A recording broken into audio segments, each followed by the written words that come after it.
बिस्मिल्लाहिर्रहमानिर्रहीम। अच्छा जी, जैसा कि लास्ट टाइम हमने बात की थी कि मशीन लर्निंग की बेसिक जो कुछ हमने एक किस्म का कह लें कि ओवरव्यू था, कुछ उसके साथ एक फेमिलियरिटी इस्टेब्लिश करनी थी, वो हमने थोड़ी बहुत कर ली। अभी हम ये करना चाह रहे हैं कि हम थोड़ा सा इसको फॉर्मलाइज करें। जैसा लास्ट टाइम मैंने आप लोगों को बताया था कि आज का जो लेक्चर है दैट इज़ द फाउंडेशन। हम इसकी बेसिस के ऊपर तकरीबन ये सारे के सारे काम करना चाहते हैं। इस वजह से आज का जो लेक्चर है, जहाँ पे आप लोगों को कहीं पे भी कोई भी प्रोसेस समझना है, बिल्कुल एक एक चीज़ आपको क्लियर होनी चाहिए, बिल्कुल क्रिस्टल। मुश्किल नहीं है, लेकिन एक का दूसरे के साथ ताल्लुक, हर चीज़ अपनी अपनी जगह पर, सारे के सारे आपको बिल्कुल क्रिस्टल क्लियर होने चाहिए। जहाँ नहीं समझ आए वहीं पे मुझे रोकें, इधर ही इसको रिजॉल्व करेंगे, उसके बाद आगे जाएंगे। ठीक है। सबसे पहले जो हम काम करना चाहते हैं वो हम क्या करना चाहते हैं, हम ये डिसाइड करना चाहते हैं कि काम होता किस तरीके से है। तो लास्ट टाइम हमने एक एग्जांपल भी देखी थी कि आपको कुछ डाटा प्रोवाइड किया गया होता है। ठीक है, अब ये एक अपनी जगह पे एक प्रॉब्लम है कि ये डाटा कहाँ से आएगा। ठीक है, फॉर द टाइम बीइंग हम अज्यूम करते हैं कि हमारे पास डाटा अवेलेबल होगा। इसको कहते हैं डाटा प्री प्रोसेसिंग, कि आपके पास अगर रॉ डाटा आता है तो आप उसको इस फॉर्म में लेके आए जहाँ से अब हम बात शुरू कर रहे हैं। ठीक है, तो ये अपनी जगह पे एक प्रॉब्लम है। मोस्टली जो इसका कंसर्न होता है वो डाटा साइंस के सब्जेक्ट में होता है। माइनिंग के अंदर भी इसका काम होता है। डाटा कहाँ से आएगा जी, वेयर हाउस से आएगा। वेयर हाउस में कहाँ से आएगा, हमारे पास जो ऑनलाइन हमारा डाटाबेस है उससे वेयर हाउस में जाएगा। वेयर हाउस से हम फ्ला ट्रांसफॉर्मेशन करके उसको एक्सट्रैक्ट करेंगे। वो सारे वहाँ के मसाइल हैं। यहाँ पे हमारे पास बात यहाँ से शुरू होती है कि हमारे पास एक स्पेसिफिक स्ट्रक्चर के अंदर, और वो स्ट्रक्चर जो है काफ़ी फ्लेक्सिबल भी हो सकता है। ठीक है, ज़रूरी नहीं है कि बहुत ज़्यादा वो एक डिटेल्ड आपने स्पेसिफाई किया हो कि इस किस्म का स्ट्रक्चर होगा, लेकिन किसी एक खास स्ट्रक्चर के अंदर वो डाटा आ जाएगा। ठीक है, आगे इसको खोलते हैं आहिस्ता आहिस्ता। अब जब आपके पास वो स्ट्रक्चर में डाटा आ गया, ठीक है, तो उसको हम कहेंगे बेसिकली हमारा डाटा सेट। ठीक है, उसको हम दो हिस्सों में डिवाइड करेंगे। एक को हम कहेंगे ट्रेनिंग, एक को हम कहेंगे टेस्ट। ठीक है, ट्रेनिंग डाटा सेट वो होगा हमारे पास जिसके जरिए से हम मशीन को कुछ सिखाने की कोशिश करेंगे। ठीक है, और इसी बात से आपको पता चल गया कि अगर हम उसको सिखा रहे हैं तो that means we are dealing with supervise learning. For the time being हम सुपरवाइज लर्निंग की बात करें कि हमारे पास ट्रेनिंग सेट है। अब यहाँ से आगे की बात सारी की सारी सुपरवाइज लर्निंग की चलेगी। अब हमारे पास ट्रेनिंग सेट आ गया, उसकी बेसिस के ऊपर हम कोई एक स्पेसिफिक प्रोसेस अप्लाई करते हैं। ठीक है, प्रोसेस से हमारा क्या मतलब है, उस प्रोसेस से वो मतलब है जिसके अंदर हम कोई कुछ काम कर रहे हैं।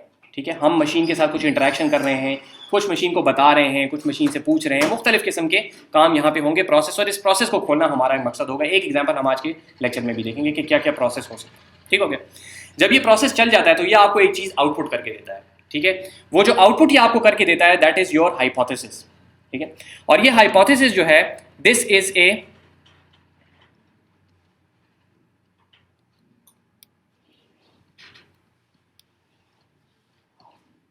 ठीक है, सॉरी, हाइपोथेसिस आपका हायर ऑर्डर फंक्शन नहीं है। ये जो प्रोसेस है आपका that is your higher order function. Higher order function इस चीज़ को कहा जाता है कि एक ऐसा फंक्शन जो कि आपसे फंक्शंस एज इनपुट्स ले सकता है और फंक्शंस जनरेट कर सकता है। नॉर्मली हम फंक्शंस जब एग्जांपल लेते हैं तो वो कोई आपके पास स्पेसिफिक वैल्यूज इनपुट लेता है। ठीक है, पॉइंटर की वैल्यू हो गई या कोई वेरिएबल की वैल्यू हो गई, और वैल्यूज आउटपुट जनरेट करके देता है। ठीक है, लेकिन जब वो इनपुट भी फंक्शन ले और आउटपुट भी फंक्शन जनरेट करे, या इनपुट फंक्शन ले आउटपुट कोई रियल नंबर जनरेट कर दे, या इनपुट रियल नंबर ले आउटपुट कोई फंक्शन जनरेट कर दे, फंक्शंस जब इनपुट आउटपुट की जगह पे आ जाते हैं उनको कहा जाता है हायर ऑर्डर फंक्शंस, क्योंकि ये ऐसे फंक्शंस हैं जो कि इनपुट आउटपुट भी फंक्शंस के ऊपर काम कर सकते हैं, इसलिए जरा बड़े लेवल के फंक्शंस हैं। प्रोसेस के अंदर ऐसे कोई प्रोसेस नहीं कहा जाता जी जी, लेकिन जो टेक्निकल टर्मिनोलॉजी है that is higher order function. ठीक है, कंप्यूटेशन यूज के अंदर जनाब। और इसके अंदर क्या होता है कि हम लर्निंग करवा रहे हैं उसको प्रोसेस कहते हैं। जी जी, हम जो उसको सिखा रहे हैं, ठीक है, जब उसने सीख लिया तो वो हमें एक फंक्शन आउटपुट करके देता है। ठीक है, वो हमने कहा ना कि भाई वो सीख लेता है, तो सीख के हमें कैसे पता चलेगा कि ये सीख गया, या जब वो सीख गया तो सीखने का प्रोडक्ट क्या है। ठीक है, what do we get out of it after the machine has learn, तो वो हमें एक चीज रिटर्न करके देता है दैट इज द आउटपुट, और वो खुद एक फंक्शन होता है। जो आउटपुट जनरेट हुआ वो फंक्शन है, तो जो function as an output function को जनरेट करे उसको कहा जाता है हायर ऑर्डर फंक्शन। तो हमारा ये जो प्रोसेस है that is a higher order function. ठीक हो गया, अब ये जो चीज जनरेट हुई है हम ये कह रहे हैं कि ये खुद एक फंक्शन है अपनी जगह। ठीक है, तो अगर ये फंक्शन है तो हम क्या करेंगे कि हम इसको कोई इनपुट दे सकते हैं। फंक्शन में यही होता है ना, आप इनपुट देंगे वो आउटपुट जनरेट करता है। तो ऊपर वाले प्रोसेस ने जो हमें फंक्शन जनरेट करके दिया है, अब हम उसको एक और इनपुट देते हैं, और वो इनपुट आएगा हमारे टेस्ट सेट में से। ठीक है, हमने कहा था ना कि हमने दो हिस्सों में इसको डिवाइड किया था। रियल जो हमारे पास डाटा सेट था उसको हमने दो हिस्सों में डिवाइड किया था। ट्रेनिंग सेट और टेस्ट सेट। तो ट्रेनिंग सेट से हमने ट्रेनिंग सेट पे प्रोसेस अप्लाई किया, उसने हमें एक फंक्शन दिया, उस फंक्शन को अब हम टेस्ट सेट में से कुछ वैल्यूज देते हैं, ठीक है, और उसका आउटपुट जनरेट होता है। जो जनरेट होता है आउटपुट, उसको कहा जाता है प्रिडिक्शन, ठीक है। तो मशीन ने कोई बात लर्न की, जब उसने लर्न कर लिया, उसने हमें एक फंक्शन वापस कर दिया। अब उस फंक्शन को हम टेस्ट सेट देते हैं और वो फंक्शन कोई आउटपुट जनरेट करके देता है, और जब वो आउटपुट जनरेट करके हमें देता है तो हम ये देखते हैं कि इसका जो आउटपुट है आया वो मैच कर रहा है या नहीं हमारे टेस्ट सेट के अंदर जो हमारी एक्सपेक्टेशन थी। सर ये जो प्रोसेस से जनरेशन है इस हाइपोथेसिस फंक्शन की, ये मशीन खुद करता है? डिपेंड करता है। इसको आप इस तरीके से देखें कि अगर आप ऊपर वाली जितनी है आपके पास ये जगह है, ठीक है, ये सारी की सारी, जी सर। इसको आप थोड़ी देर के लिए भूल जाएं, ठीक है। ठीक है। लेट्स से ये आपके पास नहीं है, तो h इज अ फंक्शन, ठीक है, which takes an input produces an output. आप जिस भी जगह पे फंक्शन को एग्जीक्यूट करवा सकते हैं, किसी भी फंक्शन को जहां भी एग्जीक्यूट हो सकती है, ठीक है। फंक्शन को एग्जीक्यूट कराने के बहुत सारे तरीके हैं। आप किसी बच्चे को पकड़े, उसको कहें देखो बेटा मैं तुम्हें ये बताऊंगा, ठीक है, ये मैं तुम्हें कोई नंबर बताऊंगा तो तुमने मुझे जवाब में ये कहना है, मैं तुम्हें 2 कहूंगा तुमने मुझे 4 कहना है, मैं तुम्हें 3 कहूंगा तुमने मुझे 9 कहना है, मैं तुम्हें 4 कहूंगा तुमने मुझे 16 कहना है, ठीक है। तो वो बच्चा जो है that is acting as a simulator of a function, ठीक है। यही काम आप मशीन से भी करवा सकते हैं, यही काम आप मोबाइल फोन पे करवा सकते हैं, यही काम आप बहुत बड़े क्लस्टर पे करवा सकते हैं। तो h जब आपके पास आ गया तो then you are independent of how it was learned, ठीक है। ये एक तरीका है, और भी तरीके हैं लेकिन ये एक तरीका है, ठीक है। तो ये h जो है एक फंक्शन है, इसको आप मशीन से भी एग्जीक्यूट करवा सकते हैं, इसको आप किसी और से भी किसी एक मशीन पे भी कर सकते हैं, उसी मशीन पे भी कर सकते हैं जिस पे आपने लर्निंग की थी, किसी और मशीन के ऊपर भी कर सकते हैं। ये काफ़ी ज़्यादा इंपॉर्टेंट होता है जिस टाइम पे आप अपने लार्ज स्केल डिप्लॉयमेंट्स करते हैं। तो ये जो आपके पास ये रेड डब्बा जो हमने बनाया है यहाँ पे, ठीक है, ये आमतौर पे बहुत ज़्यादा कंप्यूटेशनली इंटेंसिव होता है, ठीक है। और दूसरी तरफ आपके पास ये जब हमने एक दफ़ा लर्निंग कर ली और ये चीज़ जब हमारे पास आ जाती है, ये आमतौर पे काफ़ी चीप होती है। तो ये तो हमेशा सुपरवाइज भी होगा? Not necessarily. ये वाला ये जो स्पेसिफिक मॉडल हमने बनाया, हाँ जी, हम सुपरवाइज की बात करें, ये हमने शुरू में बात की, ठीक है। लेकिन इन जनरल आपके पास पाइपलाइन इसी तरीके से चलती है। कहीं पे आपके पास ट्रेनिंग सेट टेस्ट सेट की कुछ थोड़ी बहुत फर्क हो जाती है, लेकिन इन जनरल पाइपलाइन आपके पास इस तरीके से चलती है। फॉर द टाइम बीइंग हम सिर्फ सुपरवाइज की बात करें, यस यू राइट, ठीक हो गया, ये बात क्लियर हो गई। तो कुछ पार्ट्स में हमने अपने प्रॉब्लम्स को डिवाइड कर दिया। एक्सपेक्टेशन हम ये कह रहे हैं कि हमने फंक्शन को इनपुट दिया, उसने कोई प्रिडिक्शन की। अब हम ये देखते हैं कि उस टेस्ट सेट के अंदर जो हम एक्सपेक्ट कर रहे थे कि भाई इस इनपुट का ये आउटपुट आना चाहिए, सुपरवाइज है ना, हमें पता है ग्राउंड ट्रूथ का मोर और लेस, तो हम ये कहते हैं कि इस इनपुट का ये आउटपुट आना चाहिए था, तो उसने प्रिडिक्ट किया और हम उसको चेक कर रहे हैं कि आया ये प्रिडिक्शन हमारी एक्सपेक्टेशन के बराबर है या नहीं। जी जी। तो इनके दरमियान में जो डिफरेंस आएगा, ठीक है, इनके दरमियान में जो हमारे पास डिफरेंस आएगा उसको हम बहुत सारे नाम देते हैं। एरर एक नाम है जो आपने लिया, इसको हम कॉस्ट भी कह सकते हैं, इसको हम एनर्जी भी कह सकते हैं, ठीक है। बहुत सारे नाम है, लिटरेचर में आपको मिलेंगे। और इसके अलावा भी जो जो सामने आते हैं आपको सारे पता होने चाहिए क्योंकि इंटरचेंजेबली इस्तेमाल होते हैं, ठीक है। एनर्जी आपको मशीन लर्निंग के अंदर बहुत कॉमन मिलेगा, डाटा माइनिंग के अंदर एरर आपको ज़्यादा कॉमन मिलेगा, ठीक है। एरर मशीन लर्निंग में भी इस्तेमाल होता है। हम जनरली एरर चलाएंगे क्योंकि अगेन चूंकि मैंने बेस किया हुआ है कोर्सेरा के कोर्स के ऊपर, वहाँ पे एरर का लफ्ज़ है, लेकिन एनर्जी फंक्शन नॉर्मली आपको मशीन लर्निंग के लिटरेचर में एनर्जी मिलेगा, ये जहन में रखिएगा। फिजिक्स से ये चीज़ आई हुई है, ठीक है। एंट्रोपी और एनर्जी वहाँ पे टर्मिनोलॉजी इस्तेमाल होती है, ये बेसिकली वही चीज़ है, इस वजह से इसको एनर्जी यहाँ पे कहते हैं फिजिक्स की। मैं आपको शुरू में इसी वजह से बताया था कि कुछ स्टैटिस्टिक्स से लोग आए हुए हैं, कुछ फिजिक्स से आए हुए हैं, एक मलहूबा जो बना हुआ है उसकी वजह से ये टर्मिनोलॉजी। लेकिन ये मैं आपको इस वजह से एनर्जी बता रहा हूँ कि ये एनर्जी फंक्शन जो है हमारा चूंकि बैकग्राउंड ना फिजिक्स का है और ये भी हमें नहीं पता होता, तो ये एक मेंटल ब्लॉक क्रिएट करता है, ठीक है। तो इसको यहीं पे खत्म कर दें कि error function is the same as your energy function, ठीक है। इसको एनर्जी भी कहते हैं, लॉस भी कहते हैं, कॉस्ट भी कहते हैं। आप देख सकते हैं कि सिवाय एनर्जी के बाकी सारे के सारे एक जैसे हैं, ठीक है। लॉस, कॉस्ट, एरर, ठीक है, मसाइल सारे जो क्रिएट हो रहे हैं जिसकी वजह से। लेकिन ये एनर्जी जो है ये भी बेसिकली इसी तरह की चीज़ होती है, ठीक है जी, ये बात क्लियर है। अच्छा देखिए, अब एक एग्जांपल लेते हैं और इसको थोड़ा सा स्पेसिफिक करते हैं। ये हमें एक डाटा सेट दिया गया है, हमारे पास हाउसिंग प्राइसेस हैं, उनका एरिया है हमारे पास। हमें एक इंफॉर्मेशन दी गई है कि इतने इतने हाउसेस थे हमारे पास, लेट्स से 1000 या 2000 हाउसेस के हमारे पास हिस्टोरिकल डाटा मौजूद है, ठीक है। तो ये हमारे पास आ गया यहाँ पे, ये वाला जो पोर्शन है, this is the features of the houses, ठीक है। फीचर्स कह रहा हूँ, फिलहाल हमारे पास एक ही फीचर है, ठीक हो गया। ये फीचर है, हमें ये बताता है कि हाउस किस किस्म का था, ठीक है। अब इससे हमें पता चल रहा है कि जी एरिया ज़्यादा है कम है, ठीक है, किस किस्म का, और कोई बात हमें नहीं पता चल रही। इसके अलावा फीचर्स हो सकते हैं नंबर ऑफ रूम्स, ठीक है, उसके अंदर स्टोरीज कितनी है, बेसमेंट है कि नहीं है, ठीक है, सीमेंट किस किस्म का लगा हुआ है, उसमें तार कौन सी लगी हुई है, जितने फीचर्स आप कहें आप उसके अंदर कलेक्ट कर सकते हैं। ठीक हो गया, तो ये आपके पास फीचर्स आ गए। ठीक है, इनको फीचर्स भी कहते हैं, इनको इनपुट्स भी कहते हैं, इनको और क्या कहते हैं, इनको बहुत सारे नाम कहते हैं। ठीक है, अगेन लिटरेचर में आपको मिलेंगे तो आपको समझ आ जानी चाहिए आफ्टर पीरियड ऑफ टाइम के किस चीज़ की बात हो रही है। ठीक है जी, डायमेंशंस थोड़ा सा ओवरलोडेड लफ्ज़ है तो मसला पैदा करे शायद। प्रॉपर्टीज़ कभी सुना नहीं, हो सकता है इस्तेमाल होता हो। अगेन इससे इक्विवेलेंट जितने भी वो हैं सारे के सारे इंटरचेंजेबली इस्तेमाल होते हैं अगेन मुख्तलिफ फील्ड से आने की वजह से। लेकिन इनपुट्स और फीचर्स जो हैं ये ज़्यादा कॉमन है, फीचर सबसे ज़्यादा कॉमन है। ठीक है, इवन इन केसेस जहाँ पे आप उसको फीचर दिमाग एक्सेप्ट नहीं करता कि ये चीज़ फीचर है, आपके पास इमेज है, हर इमेज का एक पिक्सल जो है दैट इज़ अ फीचर।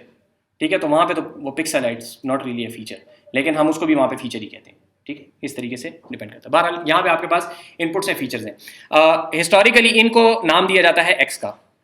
ठीक है, तो एक्स जो है हमारे पास एक 1D एरे कह रहे हैं फॉर द टाइम भी। ठीक है, क्योंकि हमारे पास यहाँ पे एक हुआ है। इसको हमने बात की थी कि हम इसको किस तरीके से लिखेंगे। अगर आपके पास यहाँ पे लेट्स से 10,000 वो हैं डाटा पॉइंट्स हैं, एक रो के अंदर एक डाटा पॉइंट है। ठीक है, तो हम यहाँ पे लिखेंगे m। ठीक है, m इज इक्वल टू 10,000। ठीक है, और आपके पास फीचर्स कितने हैं, यहाँ पे अभी एक ही है तो m इंटू 1 होगा, लेकिन लेट्स से 3 फीचर्स है, एरिया, नंबर ऑफ रूम्स और बेसमेंट है या नहीं है, बूलियन एक आ गया। ठीक है, तो इसको हम कहेंगे m into n। n is the number of features और m is the number of data points that we have.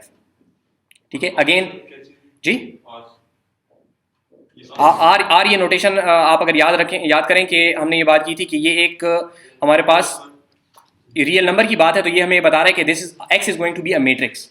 ठीक है, of m into n, m rows n columns, तो m is the number of instances कह सकते हैं, number of data points कह सकते हैं। ठीक है, मुख्तलिफ अगेन लफ्ज इस्तेमाल होते हैं, और n is the number of features. ठीक हो गया, सही है। अच्छा, ये अब हमारे पास आ गए। फॉर द टाइमिंग हम इसको लेके चल रहे हैं कि हमारे पास एक ही फीचर है। ठीक है, इसको इंशाल्लाह आज ही के लेक्चर में इस लिमिटेशन को लिफ्ट कर देंगे, लेकिन फॉर द टाइमिंग हमारे पास एक ही फीचर है। और ये जो आपके पास यहाँ पे चीज़ें हैं, these are called targets, labels कहते हैं इनको। ठीक है, लेबल्स एक स्पेसिफिक जगह पे इस्तेमाल होता है, यहाँ पे नहीं इस्तेमाल कर सकते। बहरहाल इनको टारगेट्स कह सकते हैं, इनको आउटपुट्स कह सकते हैं। ठीक है, तो यहाँ पे हम आउटपुट का लफ्ज़ थोड़े अरसे के लिए इस्तेमाल करेंगे। ठीक है, इसको नॉर्मली डिनोट किया जाता है y के साथ। ठीक है, and y is going to belong to r of m। ठीक है, r ऑफ m क्यों? क्योंकि हमारे पास m डाटा पॉइंट्स हैं और आउटपुट आपके पास एक ही होगा। ठीक है, ये भी मल्टीपल हो सकते हैं, लेकिन फॉर द टाइम बीइंग हम इसको एक तक रख रहे हैं। ठीक है, इसलिए इसके साथ क्रॉस 1 लिखना नॉर्मली जरूरी नहीं है, ये आपके पास आमतौर पर एक वेक्टर ही आता है। इस वजह से आप देखें तो ये y मैंने छोटा लिखा है, बड़ा नहीं लिखा। ठीक है, क्योंकि वेक्टर नॉर्मली छोटा लिखा जाता है। ठीक हो गया, नोटेशन क्लियर हो गई। ये हमारे पास एग्जांपल हमने सेटअप कर लिया। अब तरीकाकार हम क्या करेंगे कि हम यहाँ पे ये बहुत सारा 10,000 जो हमें दिए गए हैं, इनमें से हम कुछ को उठा लेंगे। ठीक है, वो कुछ को किन को उठाएंगे वो काफ़ी बात की जाके बात है, वो आगे जाके हम इस बात को डिसाइड करेंगे। लेकिन फॉर द टाइम बीइंग आप यूँ ही समझ लें कि लेट्स से 60% हमने एट रैंडम उठा लिए बीच में से कुछ। ठीक है, अगर 10,000 थे तो उसमें से हमने 6,500 लेट्स से उठा लिए एट रैंडम। ठीक है, ये रैंडम का लफ्ज़ ज़रूरी है थोड़ा सा। ठीक है, आगे आ जाएगी बात। सही हो गया, तो हमने उठा लिया। इसकी बेसिस के ऊपर हम करेंगे ट्रेनिंग। सबसे पहला काम हमारा क्या है कि हम वो प्रोसेस को आइडेंटिफाई करें। यहाँ पे जो हमने प्रोसेस की बात की थी, अब हम ये प्रोसेस चलाने लगे हैं। हमने डाटा उठा लिया, हमें समझ आ गई कि डाटा किस शक्ल में है, अब हम ये प्रोसेस चलाने लगे हैं। तो प्रोसेस का तरीकाकार क्या होगा, उसके लिए इसको प्लॉट कर लेते हैं। देखें हमने करना क्या है, हमने कहना ये है कि हमारे पास y is in real number, जिसका कि क्या मतलब है कि दिस इज कंटिन्यूअस। अगर डिस्क्रीट होता तो हम फिर यहाँ पे इंटीजर्स लिखते हैं ना, हमने r लिखा है, इसका मतलब है कि दिस इज कंटिन्यूअस। ठीक हो गया, अब ये कंटिन्यूअस है, इसका मतलब है कि हमारे पास जो टाइप है लर्निंग की दैट इज रिग्रेशन। ठीक है, रिग्रेशन हम चलाना चाह रहे हैं यहाँ पे। क्यों? क्योंकि हमारे पास जो आउटपुट है दैट इज रियल वैल्यूड। ठीक है जी, अच्छा जी, तो ये हमने इसको बेसिकली प्लॉट किया है। ये जो एक्सेस के ऊपर वैल्यूज हैं, वैल्यूज को थोड़ी देर के लिए इग्नोर करें, हमें से कोई फर्क नहीं पड़ता, वो गलत है।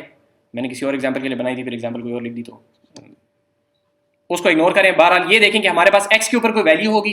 ठीक है, लेट्स से एरिया, एरिया के अगेंस्ट हम प्लॉट करेंगे कि अगर एरिया इतना है तो हमारे पास उसकी जो प्राइस है वो इतनी है, अगर एरिया इतना है तो प्राइस हमारे पास इतनी है, अगर एरिया इतना है तो प्राइस यहाँ पे इतनी है। फ़ौरन आपको नज़र आ गया होगा कि कुछ ना कुछ मसला यहाँ पे है, ठीक है। लेकिन आहिस्ता आहिस्ता इसी को आगे चलाते हैं, फिर देखते हैं कि क्या होता है। अब हम करना क्या चाह रहे हैं कि हम ये डिसाइड करना चाह रहे हैं कि अगर तो y और x के दरमियान कोई रिलेशनशिप मौजूद है, कोई तो होगा, हम यही फाइंड आउट करना चाह रहे हैं कि कोई रिलेशनशिप है कि नहीं, हम कोई ढूंढ सकते हैं कि नहीं सकते। तो हम सबसे पहले ये अजम्पशन लेते हैं कि इन दोनों के दरमियान में जो रिलेशनशिप है दैट इज लीनियर, ठीक है। इसका क्या मतलब हुआ? हम ये कह रहे हैं कि रिलेशनशिप इज लीनियर। लीनियर का मतलब होता है कि आपके पास y is some combination of x plus some constant, ठीक है। लीनियर का ये मतलब होता है कि y is equal to a plus b x, some combination of x plus some constant, ठीक है। ये हम रिलेशनशिप कह रहे हैं। तो अगर फर्ज करें कि x आपके पास बिल्कुल जीरो हो, ठीक है, तो y की क्या वैल्यू होगी? y की वैल्यू a हो जाएगी, ठीक है। तो हम ये कहते हैं, हम वैसे ही अपनी जेब से एक नंबर उठाते हैं, ठीक है। हम कहते हैं कि जब x बिल्कुल जीरो होगा तो y की वैल्यू ये होगी, ठीक है। बिल्कुल हवा में मारा है, कोई रैशनल नहीं है, ठीक है। मैंने कहा बस y की वैल्यू ये होगी जब x जीरो होगा, ठीक है। अच्छा, a का मसला हल हो गया, ठीक है। a को हमने खत्म कर दी बात। फॉर द टाइम बीइंग एक रखें इसको, आज ही इंशाल्लाह इस लिमिटेशन को हटाते हैं, फॉर द टाइम बीइंग एक रखें, ठीक हो गया। a का मसला हल हो गया, ठीक है। x हमारे पास गिवन है, ये याद रखें कि x क्यों गिवन है हमारे पास? क्योंकि हमारे पास ट्रेनिंग सेट में मौजूद है। y हमारे पास गिवन है, क्यों गिवन है? क्योंकि ट्रेनिंग सेट में मौजूद है।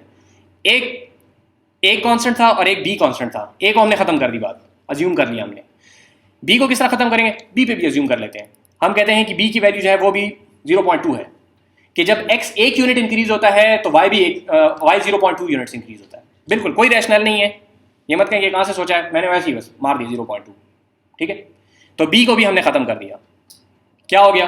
सारे के सारे वेरिएबल्स खत्म हो गए, हमारे पास पूरा एक डिटर्मिनिस्टिक सिस्टम आ गया। डिटर्मिनिस्टिक सिस्टम का मतलब है कि you know all the variables, there are no random variables. आप जो उसको इनपुट देंगे उसके हिसाब से एक स्पेसिफिक आउटपुट आपको मिलेगा, ठीक है। ये डिटर्मिनिस्टिक सिस्टम है। अब हमने सिस्टम को बना दिया डिटर्मिनिस्टिक, और हम क्या करेंगे कि हम ये y equal to a plus b x की जो लाइन बनती है इसको प्लॉट करेंगे।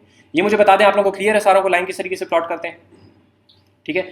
स्लोप निकालते हैं, b जो है दैट इज द स्लोप, कि x अगर एक यूनिट आगे जाएगा तो y कितना ऊपर जाएगा, ठीक है। तो आपके पास जी, आपके पास अगर x एक यूनिट आगे जाएगा तो y कितना ऊपर जाएगा, तो इससे आपके पास ये वाली स्लोप आ जाती है, ठीक है। फिर आप उसे साइन थीटा कॉस थीटा वगैरह सारा कुछ निकाल सकते हैं, इसलिए इसको स्लोप कहा जाता है। तो ये आपके पास डेल्टा x, कि अगर x आपके पास चेंज होगा तो y कितना चेंज होगा, तो ये हमने कह दिया 0.2 and that is equal to b, ठीक हो गया। तो इसकी बेसिस पे हम यहाँ पे a हमने डिसाइड कर लिया था और इसकी बेसिस पे हमने एक लाइन लगा दी। डिटर्मिनिस्टिक सिस्टम ऐसे सिस्टम को कहा जाता है कि अगर आपके पास उसके इनपुट्स मौजूद हों तो उसके स्पेसिफिक आउटपुट्स आप प्रिडिक्ट कर सकते हैं। There is no randomness in it. सारी इक्वेशन जितनी भी है मैथ्स के अंदर डिटर्मिनिस्टिक ही है? नहीं, जरूरी नहीं है। मिसाल के तौर पे एक वेरिएबल है, उसकी वो रैंडम वेरिएबल है, उसकी प्रोबेबिलिटी है कि दिस कैन बी 1 और 5, ठीक है, विद प्रोबेबिलिटी 80, उसके अलावा जी बाकी सारे। हाँ, तो वही बाय डेफिनेशन ना, जो चीज़ें रैंडम नहीं है वो डिटर्मिनिस्टिक है, ठीक है, यही बताना चाहें। अच्छा जी, तो अभी हम क्या करते हैं कि हम यहाँ पे इसको प्लॉट करते हैं 0.2 और इसको, ठीक है। तो ये हम आप अज्यूम कर लें कि एक स्ट्रेट लाइन मैंने लगाई है यहाँ पे, ठीक है। ये हमने लाइन प्लॉट कर ली। अब हमने प्लॉट कर ली तो हमें क्या नजर आएगा कि जी y और x का ये स्पेसिफिक रिलेशनशिप हमने कर दिया, लेकिन देखते साथ ही हमें पता चल गया कि ये बड़ा कोई अच्छा रिलेशनशिप हमने नहीं निकाला। क्यों? क्योंकि कोई एक पॉइंट भी इसके ऊपर नहीं आ रहा, ठीक है। जो पॉइंट्स हमें x के पता हैं, ठीक है, हमें पता है ना कि ये वाला x, अगर x की ये स्पेसिफिक वैल्यू है तो y की ये वाली स्पेसिफिक वैल्यू होनी चाहिए, जबकि लाइन कह रही है कि ये वैल्यू होनी चाहिए। बात गलत है। इसी तरीके से आप हर पॉइंट को उठाते जाए, हर पॉइंट पे बात गलत है, किसी एक पॉइंट पे भी सही नहीं आई। क्यों? क्योंकि मैंने शुरू में a और b की वैल्यूज वैसे ही अपने पेट से बोले, मेरे पास कोई रैशनल था ही नहीं, डाटा को मैंने सिरे से कंसिडर ही नहीं किया, ठीक है, समझ आ गई बात की। लेकिन दिस इज माई अजम्पशन, ठीक है। मैंने शुरू में कहा कि भाई मेरा ख्याल है कि y के अंदर दो चीजें इफेक्ट कर रही हैं, x और y के रिलेशन को दो चीजें इफेक्ट कर रही हैं, b और a की ये वैल्यू है, b की वैल्यू है। दिस इज माई हाइपोथेसिस, ठीक है, मैं गेस लगा रहा हूँ, ठीक है, दिस इज माई हाइपोथेसिस। तो हम क्या कहेंगे कि मैंने एक हाइपोथेसिस दिया कि a की वैल्यू ये है, b की वैल्यू ये है। मैं एक और हाइपोथेसिस ले सकता हूँ कि लेट्स से a की वैल्यू तो वही है लेकिन b की वैल्यू 0.2 की जगह पे 0.4 है, ठीक है। तो उस केस में क्या बनेगा हमारे पास कि हम एक और लाइन ड्रॉ करेंगे, ठीक है, एग्जैक्टली उसी रैशनल से a की वैल्यू वही है लेकिन इसकी स्लोप जो है वो डबल है, तो ये भी हाइपोथेसिस हो सकता है, ठीक है। अब आप लोग क्या कहेंगे कि पहला वाला अच्छा था या दूसरे वाला अच्छा है? थोड़ा अच्छा है, हाँ। इसके ऊपर एक पॉइंट है लेकिन बाकी से दूर है बहुत ज़्यादा। हाँ, इसके ऊपर एक पॉइंट तो आ गया, ठीक है, लेकिन बाकी सारों से बहुत ज्यादा दूर है ये। जबकि पहले वाले के ऊपर एक पॉइंट भी नहीं आया था, वहां पे हमने कोई प्रिडिक्शन सही नहीं की, यहां पे हमने एक प्रिडिक्शन सही किया तो हम कह रहे हैं कि ये बेहतर है। लेकिन देखते ही हमें एज अ ह्यूमन नजर आ रहा है कि ये दूसरे वाला, ऑल्दो कि जो हम प्रिडिक्शन के काउंट को देख रहे हैं वो सही है, लेकिन हमारे पास जो ये ओवरऑल जो हम हाइपोथेसिस पेश कर रहे हैं, this seems very unlikely to be better than the first one. ठीक है, पहला चेक। आगे जाके हम ये देखेंगे कि ये जो हमने एग्जैक्ट ये जो मैट्रिक इस्तेमाल किया ना कि कितने सही हैं, ये किसी एक खास जगह पे ज्यादा बेहतर काम करेगा इस मैट्रिक से जो अभी हम इस्तेमाल करने वाले हैं। अभी हम कोई और मैट्रिक, ये मैट्रिक नहीं काम कर रहा। हमने जो कहा था ना कितने सही हैं, कितने वाली बात काम नहीं कर रही। अभी हम इसको चेंज करना चाहते हैं। हम क्या चेंज करना चाहते हैं? हम ये चेंज करना चाहते हैं, चलें पहले ये देख लें कि हमारे पास यहाँ पे हमने हाइपोथेसिस को कैसे फॉर्मलाइज करना है। तो ए और बी की जगह पे जो चीज़ इस्तेमाल की जाती है नॉर्मली, दैट इज थीटा। तो ये नोटेशन को समझ लें कि आपके पास theta 0 is going to be the intercept, theta 1 is going to be the slope. ठीक है, थोड़ी देर बाद इस मसले को खत्म कर देंगे कि दो नाम क्यों है। थीटा 0 हमें ये बताएगा कि जब x की वैल्यू बिल्कुल कुछ भी नहीं है तो उस वक्त y की क्या वैल्यू होगी। थीटा 1 हमें बताएगा कि स्लोप कितनी है। नोटेशन लिखने का तरीका ये होता है कि we have a hypothesis which is predicated on theta, which depends on theta. ठीक है, हम थीटा की कोई वैल्यू सेट करेंगे और उसके बाद जब हम सेट कर लेंगे तो हमारे पास h थीटा ऑफ x जो है that is going to be a function. This is that specific h जो कि हमारा प्रोसेस जनरेट करके हमें देगा। ठीक है, थीटा की वैल्यू जब हमें पता चल जाएंगी तो उसके बाद h is going to be a function which is going to take x as input and generate a y cap। ठीक है, y cap का मतलब है कि कोई prediction of y, जो exact y है वो तो हमें पता है ना पहले से, that is a separate variable। ये y cap is our prediction। समझ आई बात की?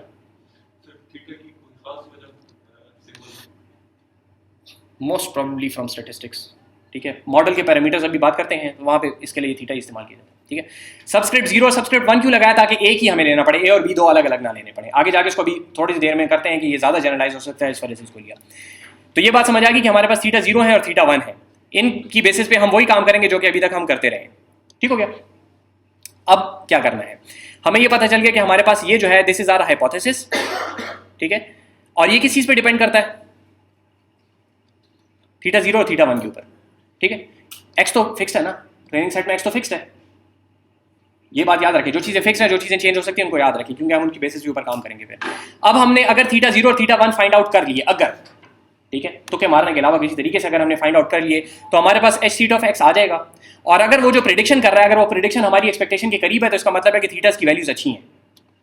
अगर हम इसको h of x कहते हैं वो ज़्यादा अच्छा नहीं है? नहीं, क्योंकि आगे हमारे पास इस तरह आएगा कि मिसाल के तौर पे एक हाइपोथेसिस है थीटा 1, एक हाइपोथेसिस है थीटा 2। ठीक है, तो वो इस थीटा 1 और थीटा 2 से फ़र्क होगा, लेकिन आगे आ जाएगी बात। ठीक है, मल्टीपल हो सकते हैं एक हाइपोथेसिस और दूसरे हाइपोथेसिस को फ़र्क करने के लिए कि जी इसके पैरामीटर ये वाले हैं, इसके पैरामीटर ये वाले हैं, तो हम यहाँ पे सबस्क्रिप्ट इस्तेमाल करते हैं। ठीक है, आपको h ऑफ x भी मिलेगा बाय द वे। जी, जो रिलेशनशिप है हमेशा लीनियर ही होगा? नहीं, ज़रूरी नहीं है, थोड़ी देर बाद इस अजम्पशन को भी लिफ्ट करते हैं। हमने बहुत सारी अजम्पशंस डाली हुई हैं for the sake of understanding the core foundation. Aahista Aahista इन सारी जो अजम्पशंस हैं हम सारों को इंशाल्लाह लिफ्ट करेंगे। ठीक है, समझ आ रही बात की? तो ये हमारे पास हाइपोथेसिस आ गया। ये जो चीज़ें हमारे पास, ये जो रिलेशनशिप हमने बनाया है, ठीक है, इस रिलेशनशिप को कहा जाता है मॉडल।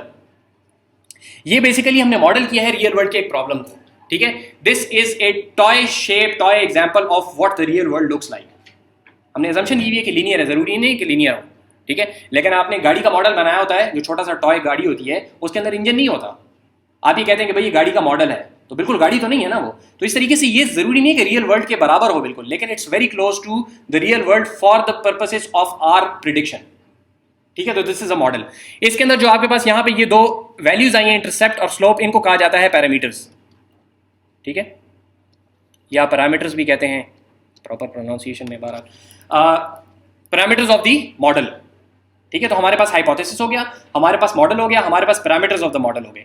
हमने टेक्निकल टर्मिनोलॉजी में हमने करना क्या है, we have to figure out what the parameters of the model are. यही करना ना, थीटा 0 थीटा 1 को फाउंड आउट करना है कि वो काम क्या करते हैं। ठीक है, तो इस फिगरिंग आउट का लफ्ज इस्तेमाल किया जाता है फिटिंग द पैरामीटर्स।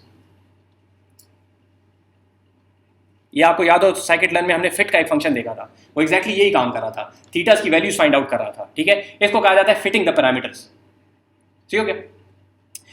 तो हमने क्या किया है कि फिट किया पैरामीटर्स को, और जब हम ये फिट कर लेते हैं तो हमारे पास h थीटा ऑफ x आ जाता है। h थीटा ऑफ x को जब हम कोई वैल्यू देते हैं और वो वाई कैप जनरेट करके हमें देता है, तो इसको कहा जाता है प्रिडिक्टिंग,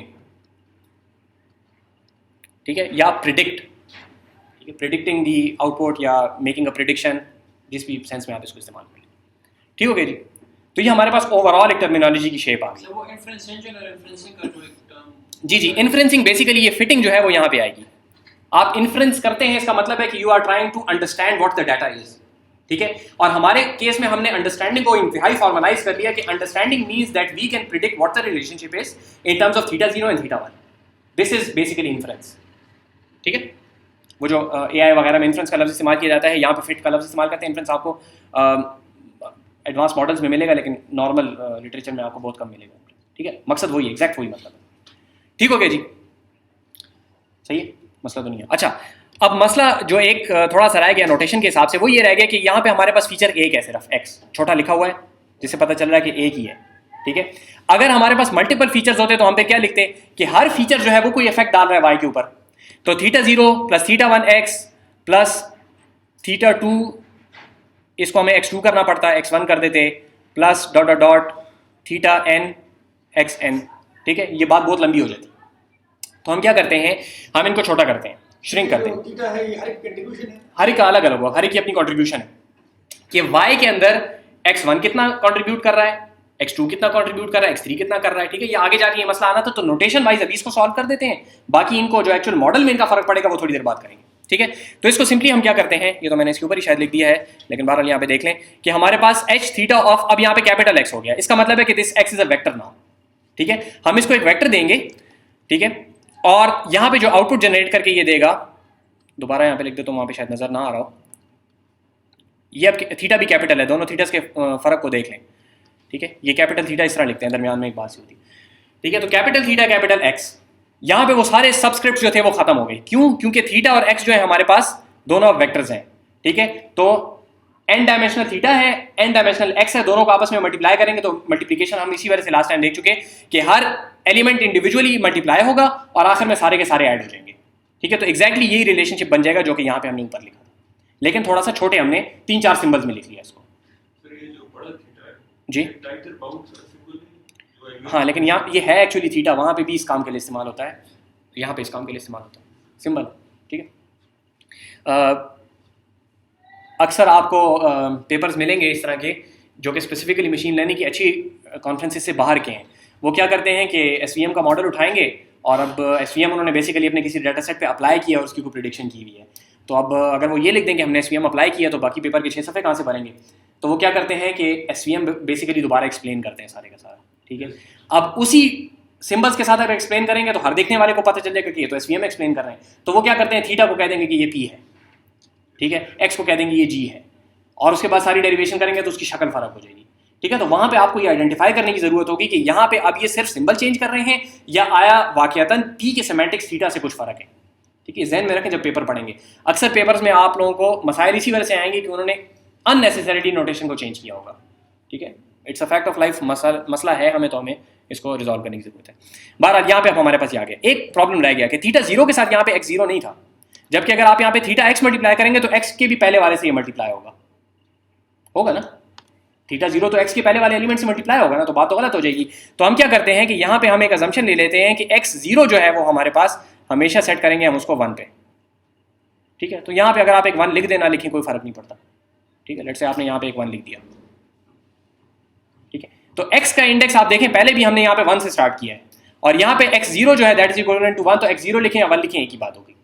तो अब ये दोनों नोटेशंस बिल्कुल एग्जैक्ट बराबर होंगे। देखें अगर हम थीटा x सिर्फ लिखते तो क्या होता कि थीटा का पहला एलिमेंट x के पहले एलिमेंट के साथ मल्टीप्लाई होता, जबकि x का पहला एलिमेंट जो है दैट इज x1, ठीक है। तो वो x1 थीटा 0 के साथ मल्टीप्लाई हो रहा था, और इसी तरीके से आगे सारे भी गलत हो जाते, गलत चीज़ों के साथ मल्टीप्लाई हो रहे हैं ना। मसला क्या था कि यहाँ पे x एक मौजूद नहीं था x के इक्विवेलेंट, तो वो क्या चीज़ है, वो यहाँ पे एक्जैक्टली एक 1 है। हम कहेंगे जी 1 के साथ इसको मल्टीप्लाई हम कर रहे हैं, तो हमने क्या किया कि एक नया x 0 बनाया और उसको सेट कर दिया 1 पे, और ये जो आपके पास पूरे का पूरा x था, ठीक है। ये देखें आपको वो कोर्सेरा की असाइनमेंट्स करें तो वहाँ पे आपको जरूरत पड़ेगी कि पूरे का पूरा x यहाँ पे आ गया और उससे पीछे यहाँ पे हमने एक 1 लगा दिया एक्स्ट्रा। तो जो एक्चुअल इनपुट फीचर था हमारे पास वो यहाँ चला गया और उसके बाहर हमने एक 1 एक्स्ट्रा लगा दिया यहाँ पे, ठीक है। इसको कहते हैं 1 पैडिंग, 1 हमने पैड कर दिया इस तरफ, ठीक है। और जगहों पे भी पैडिंग इस्तेमाल होती है, यहाँ पे 1 पैडिंग इस मकसद के लिए इस्तेमाल होती है, ठीक है। वजह समझ आ गई। क्यों? ताकि हम नोटेशन को थोड़ा श्रिंक कर लें, बजाय इसके कि बड़े बड़े फॉर्मूले लेके हम इनको छोटा कर दें। ठीक हो गया जी? क्लियर हो गया ये हाइपोथेसिस अपना? अच्छा जी, अभी आगे चलते हैं। देखें, अब हम ये कहते हैं कि हमने लेट से इधर पीछे हमने एक हाइपोथेसिस लिए थे 2, उसमें से एक को ले लेते हैं, ठीक है, और फाइंड आउट करते हैं कि हमारे पास बेहतर मेट्रिक क्या आ सकता है। अब हमने ये डिसाइड करना है ना कि ये हाइपोथेसिस सच है या ये हाइपोथेसिस सच है। तो अब ये देखते हैं कि हम कौन से हाइपोथेसिस को अच्छा कहेंगे, कौन से को बुरा कहेंगे। तो उसके लिए अब हमने मेट्रिक बनाना है। तो एक लाइन बना लेते हैं यहाँ पे,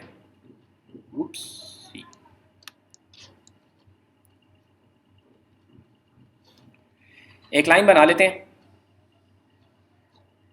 सरप्राइजिंगली सीधी लाइन आ गई है। अब हमने करना क्या है?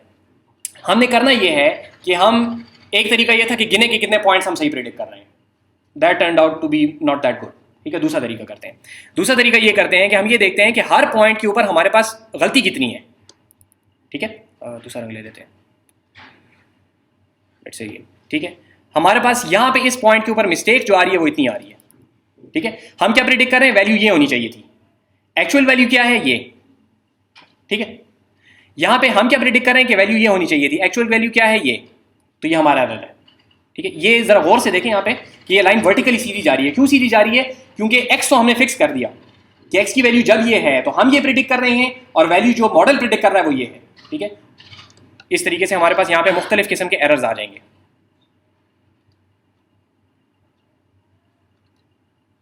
ठीक है, ये सारे के सारे एरर हमने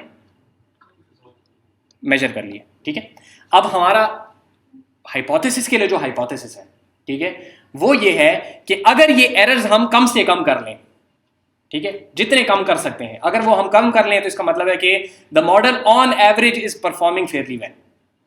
ठीक है, कि ऑल्दो ये किसी को भी बिल्कुल सही प्रिडिक्ट नहीं करके दे रहा, लेकिन हर एक के अंदर इसका एरर अगर हम ओवरऑल बिग पिक्चर में देखें तो सबके ऊपर जो कंबाइंड इसके एरर्स हैं वो मिनिमम है। ठीक है, एक मॉडल है जो कि कभी ज्यादा कहता है, कभी कम कहता है, कभी ज्यादा कहता है, कभी कम कहता है, तो वो बेहतर है उस मॉडल से जो कि हमेशा ज्यादा कहता है। ठीक है, क्योंकि वो तो बायस्ड है एक तरफ, वो तो हमेशा ज्यादा कह रहा है। इसका मतलब है कि there is a systematic error in this prediction, in this hypothesis. ठीक है, तो सिस्टमैटिक एरर नहीं होना चाहिए। इसके लिए दूसरा लफ्ज इस्तेमाल किया जाता है अनबायस्ड। ठीक है, यहाँ पे लिख देते हैं कि हम करना ये चाह रहे हैं कि हम एक ऐसा हाइपोथेसिस दें विच इज अनबायस्ड। सर इसमें एक बात ये है कि कभी ज्यादा और कभी कम हो रहे हैं, वो हमेशा के लिए कह रहा है सर। तो इसका मतलब ये है कि इसके कुछ स्टेप्स होना चाहिए। उन स्टेप्स के अंदर जब हम इसको देखते हैं, क्योंकि ये भी हो सकता है कि जो जिसने 4 दफा ज्यादा कहा वो ठीक कह रहा हो, और जिसने एक दफा ज्यादा कहा, एक दफा कम कहा, वो गलत कह रहा है। असल में 4 दफा जिसने ज्यादा कहा तो बाय दिस डेफिनेशन हम कह रहे हैं कि ये भी गलत ही कह रहा है, क्योंकि इसको जितना कहना चाहिए था उससे इसने ज्यादा कहा। उसने भी 2 दफा ज्यादा कहा, 2 दफा कम कहा। ठीक है, तो उसने भी 4 गलत कहे, इसने भी 4 गलत कहे, लेकिन उसने कभी ज्यादा कहा, कभी कम कहा। तो इसका मतलब है कि वो सही के ही इर्द गिर्द मंडला रहा है। कभी कहता है ज्यादा है, कभी कहता है कम है। ठीक है, उसी के आसपास जा रहा है। जबकि ये क्या कर रहा है कि ये सब हमेशा ज्यादा ही कह रहा है। इसका मतलब है इसमें हम कम से कम इसको पीछे तो ला सकते हैं ना थोड़ा। जब ये हमेशा ज्यादा कह रहा है तो उसको हम जब इधर ले आए। असल में सर इसमें बात ये है कि जब हम इस चीज को देखते हैं, इसको हमें कुछ बारियों में देखना चाहिए। जी जी जी, एक स्टेप में हमें नहीं देखना चाहिए। हाँ, वो थोड़ा सा बहुत आगे जाकर का मॉडल है। ठीक है, उस तक आएंगे खैर इंशाल्लाह। वो जो हमारे वो एडवांस टॉपिक्स हैं उनमें शामिल है, आ जाएंगे उसके अंदर। ठीक है, अगर आप लोग देखना चाहें तो उसको लोकली वेटेड लीनियर रिग्रेशन कहते हैं, देख सकते हैं, लेकिन फॉर द टाइमिंग हम वो नहीं ले रहे। फॉर द टाइमिंग हम सारे को एक साथ ले रहे हैं। ठीक है, तो हम कहना क्या चाहते हैं कि जो चीज़ हम कम से कम करना चाह रहे हैं, दैट इज आवर एरर। और एरर क्या है हमारे पास कि जो हमने प्रिडिक्शन की वो और जो हमने एक्चुअल वैल्यू हमें पता थी, दोनों के दरमियान में जो डिफरेंस है वो कम होना चाहिए। अब ऐसा भी हो सकता है कि हमारी प्रिडिक्शन ज्यादा हो और एक्चुअल वैल्यू कम हो, या हमारी प्रिडिक्शन कम हो, एक्चुअल वैल्यू ज्यादा हो। तो हमें इससे कंसर्न नहीं है कौन ज्यादा है कौन कम है, हमें इससे कंसर्न है कि भाई डिफरेंस दोनों में कितना है। ठीक है, तो मिसाल के तौर पे आप अगर इसको देख लें कि ये और ये हमारे लिए दोनों एक जितने बुरे हैं। ठीक है, इसमें हमारे पास प्रिडिक्शन जो है कम है, एक्चुअल वैल्यू ज्यादा है। यहां पे हमारे पास एक्चुअल वैल्यू कम है, प्रिडिक्शन ज्यादा है। हमारे हिसाब से दोनों बराबर के बुरे हैं, क्योंकि ये जो लेंथ है हमारे पास, ये लेंथ हमारे पास दोनों की बराबर है। बात समझ आ रही है कि चाहे हम ज्यादा प्रिडिक्शन कर रहे हैं 2 पॉइंट्स की, या हम 2 पॉइंट्स की कम प्रिडिक्शन कर रहे हैं, दोनों हमारे लिए इक्वली बुरे हैं। हम दोनों को कम करना चाहते हैं। समझ आ रही ना बात की? मेरे कहने का मतलब ये है कि हम इनकी एब्सोल्यूट वैल्यू लेना चाह रहे हैं यहाँ पे। जी, ये डेल्टा को हम मिनिमाइज करना चाह रहे हैं। इसमें प्रॉब्लम ये है ना कि लाइन अगर आप ऊपर करते हैं तो ये वाला ज़्यादा हो जाएगा, ये वाला कम हो जाएगा। तो इसके दरमियान में आपने एक बैलेंस क्रिएट करना है। तो आप ऐसे समझ सकते हैं कि इन हर पॉइंट के साथ, इस लाइन के साथ एक स्प्रिंग लगा हुआ है, ठीक है। हर स्प्रिंग की इक्वल वेटेज है। तो अगर आप उसको लाइन को ऊपर खींचते हैं तो ऊपर वाले स्प्रिंग तो खुश हो जाते हैं, लेकिन नीचे वाले स्प्रिंग खफा हो जाते हैं। वो उसको नीचे खींचते हैं तो लाइन वापस नीचे आ जाती है। तो एक जगह पे आके वो लाइन बैलेंस हो जाती है, ठीक है। तो वो जगह हमने फाइंड आउट करनी है विदाउट यूजिंग दी स्प्रिंग्स। तो ये स्प्रिंग्स अभी हम यहाँ पे बनाने की कोशिश कर रहे हैं, समझिए बात की। तो बेसिकली हमें इससे फर्क नहीं पड़ता कि हमारा पॉइंट नीचे है या ऊपर है, हमें इससे फर्क पड़ता है कि टोटल डिफरेंस कितना है दोनों का, हमारी प्रिडिक्शन का उसका। तो हम ये एब्सोल्यूट लेंगे, लेकिन एब्सोल्यूट लेने में कुछ मसाइल हैं, ये आगे जाके बात करेंगे कि क्या मसाइल हैं, थोड़ी देर बाद बात कर लेंगे। लेकिन अभी आप ये समझ लें कि हम स्क्वायर्स ले लेते हैं, स्क्वायर से भी माइनस का साइन खत्म हो जाता है ना, ठीक है। तो हम स्क्वायर्स ले लेते हैं, इससे दो फायदे होते हैं। नंबर एक, हमारे पास वैल्यू एब्सोल्यूट में आ जाती है। अगर वो -4 था तो इट बिकम 16, अगर वो +4 था इट बिकम 16, दोनों बराबर हो गए, ठीक है। जो डिफरेंस था, अगर माइनस में था, हमारी प्रिडिक्शन कम थी तो भी वो सही हो जाएगा, अगर हमारी प्रिडिक्शन ज्यादा थी तो भी वो सही हो जाएगा। समझ आ गई बात की? स्क्वायर हमने इस वजह से लिया। अच्छा, वाई कैप हमारे पास क्या था? आपने इसके दो फायदे। सॉरी, दूसरा फायदा इसका ये होगा कि हमारे पास जितना डिफरेंस ज्यादा होता जाएगा उतना एक्सपोनेंशियली हमारा एरर ज्यादा होगा। अगर हमारा डिफरेंस बिल्कुल थोड़ा सा था और उससे डिफरेंस थोड़ा सा ज्यादा हो गया एरर, तो हम कहेंगे चलो खैर, लेकिन अगर वो डबल हो गया तो हम कहेंगे नहीं जी अब इसने बहुत ज्यादा गलत काम किया है। तो एक्सपोनेंशियली हमारा एरर इंक्रीज होगा हमारे डिफरेंस इंक्रीज होने से। तो हम कहना ये चाह रहे हैं कि जितने ज्यादा हमारे पास एरर आएगा वो उतना ही ज्यादा बुरा है। ये ही का लफ्ज मैंने उसके लिए ताकीद के लिए लगाया है, ठीक है। अगर ये ना होता तो जितना ज्यादा है उतना बुरा है, नहीं, जितना ज्यादा है उसके हिसाब से बहुत बुरा है ये।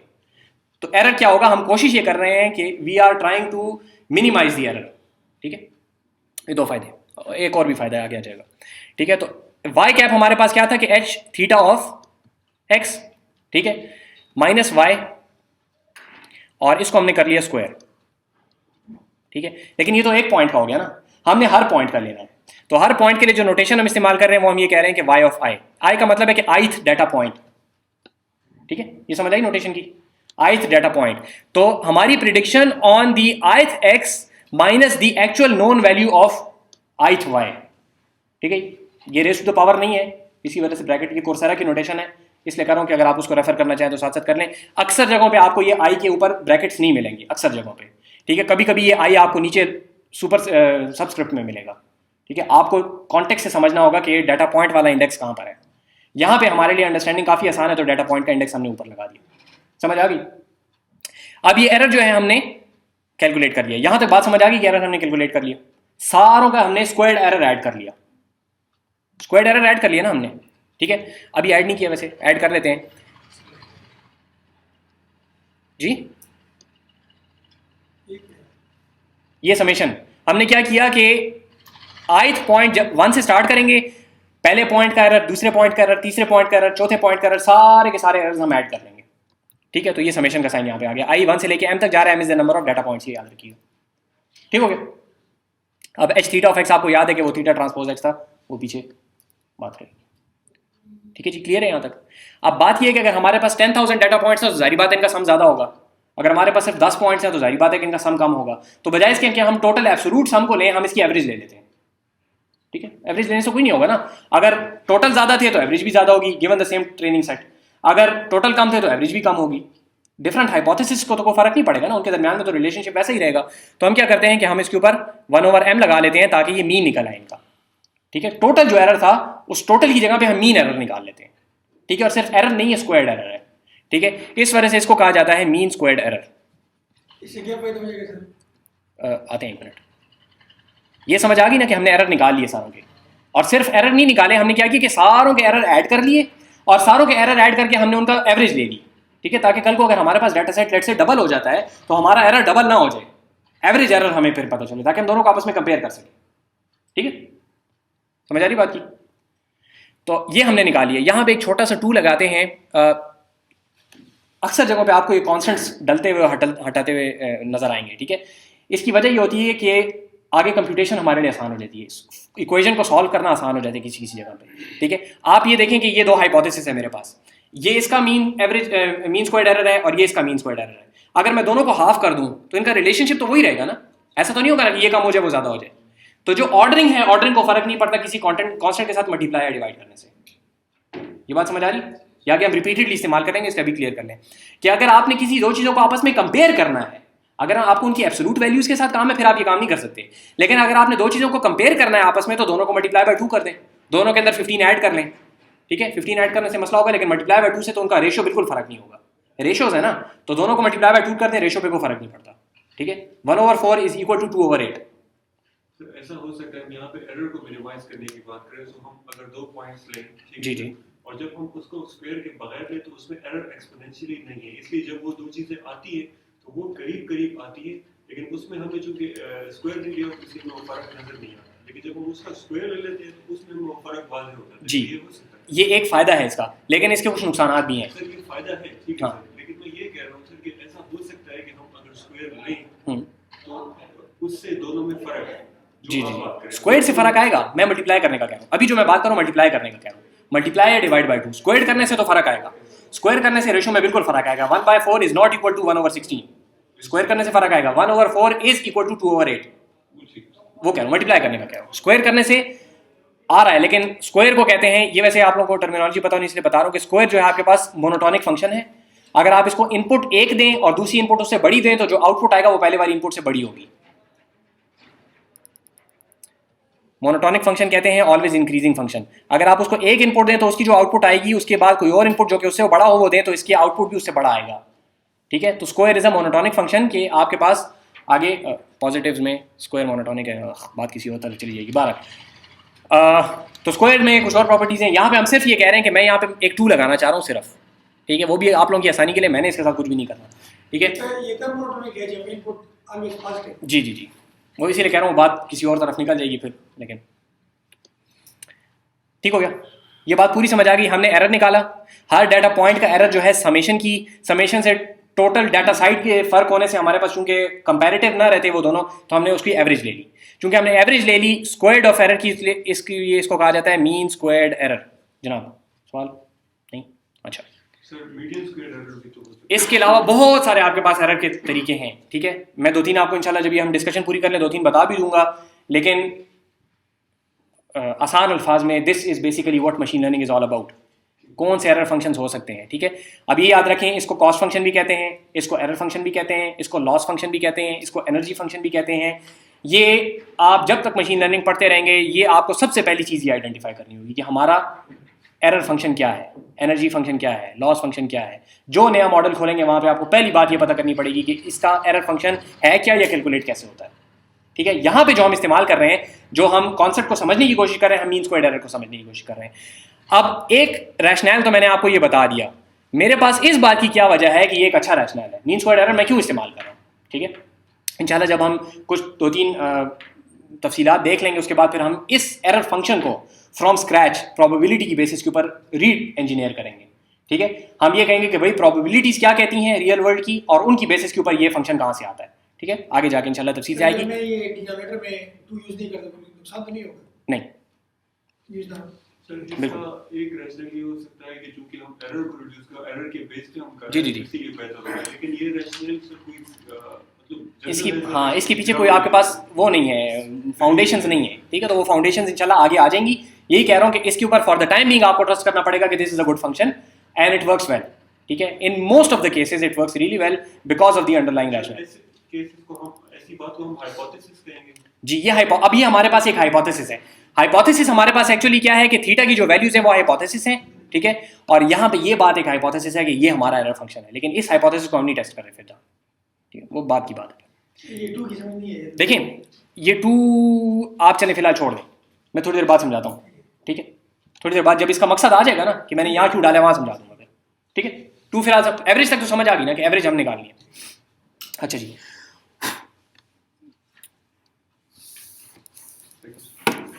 अच्छा जी कहाँ थे हम? तो ये हमारा कॉस्ट फंक्शन आ गया, ठीक है। कॉस्ट फंक्शन 1/2, अगेन आप 2 को इग्नोर कर सकते हैं। i1 से लेके m तक h theta of x i2 y i square, ये तफसील यहाँ पे हम बता सकते थे लेकिन सारी वहीं पे बता दी। यहाँ पे सिर्फ ये देख लें कि ये हमारे पास j of theta 1 comma theta 2 है।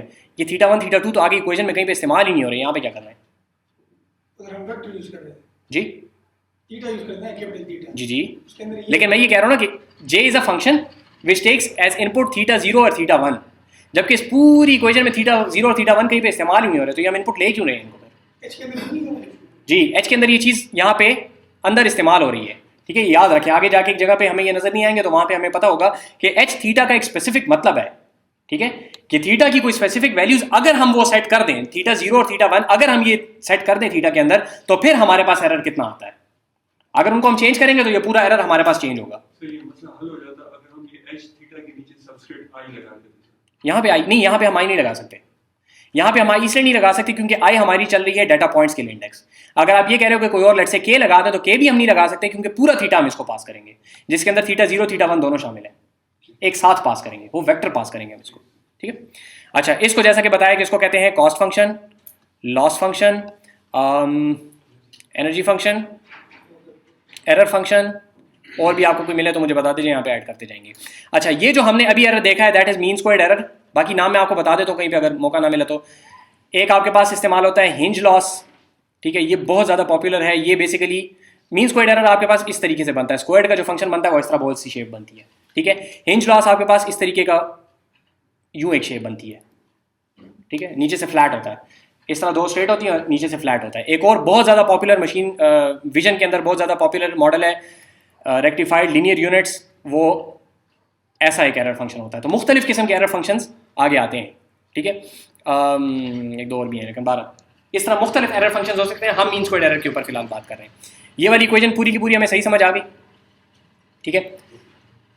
अब हम क्या करना चाह रहे हैं सर, ये मीन स्क्वायर्ड एरर या ये जो भी है हिंज लॉस, जी जी, इसका इक्वेशन अगर सामने आ जाए तो प्लेन वर्ड्स में हम उसको कैसे एक्सप्लेन करेंगे? उसको आप देखें, एक्सप्लेन करने का एक तो ये है कि ये क्या कर रहा है, ठीक है। ये आपको बेसिकली कैलकुलेट करके दे रहा है कि given these models parameter values, अगर आप थीटा 0 और थीटा 1 को ये सेट करें तो आपके पास पूरे के पूरे ट्रेनिंग सेट के अंदर एरर कितना है, वो एरर एग्जैक्ट एक रियल नंबर वैल्यू आपके पास आ जाएगी, एक स्पेसिफिक वैल्यू आ जाएगी।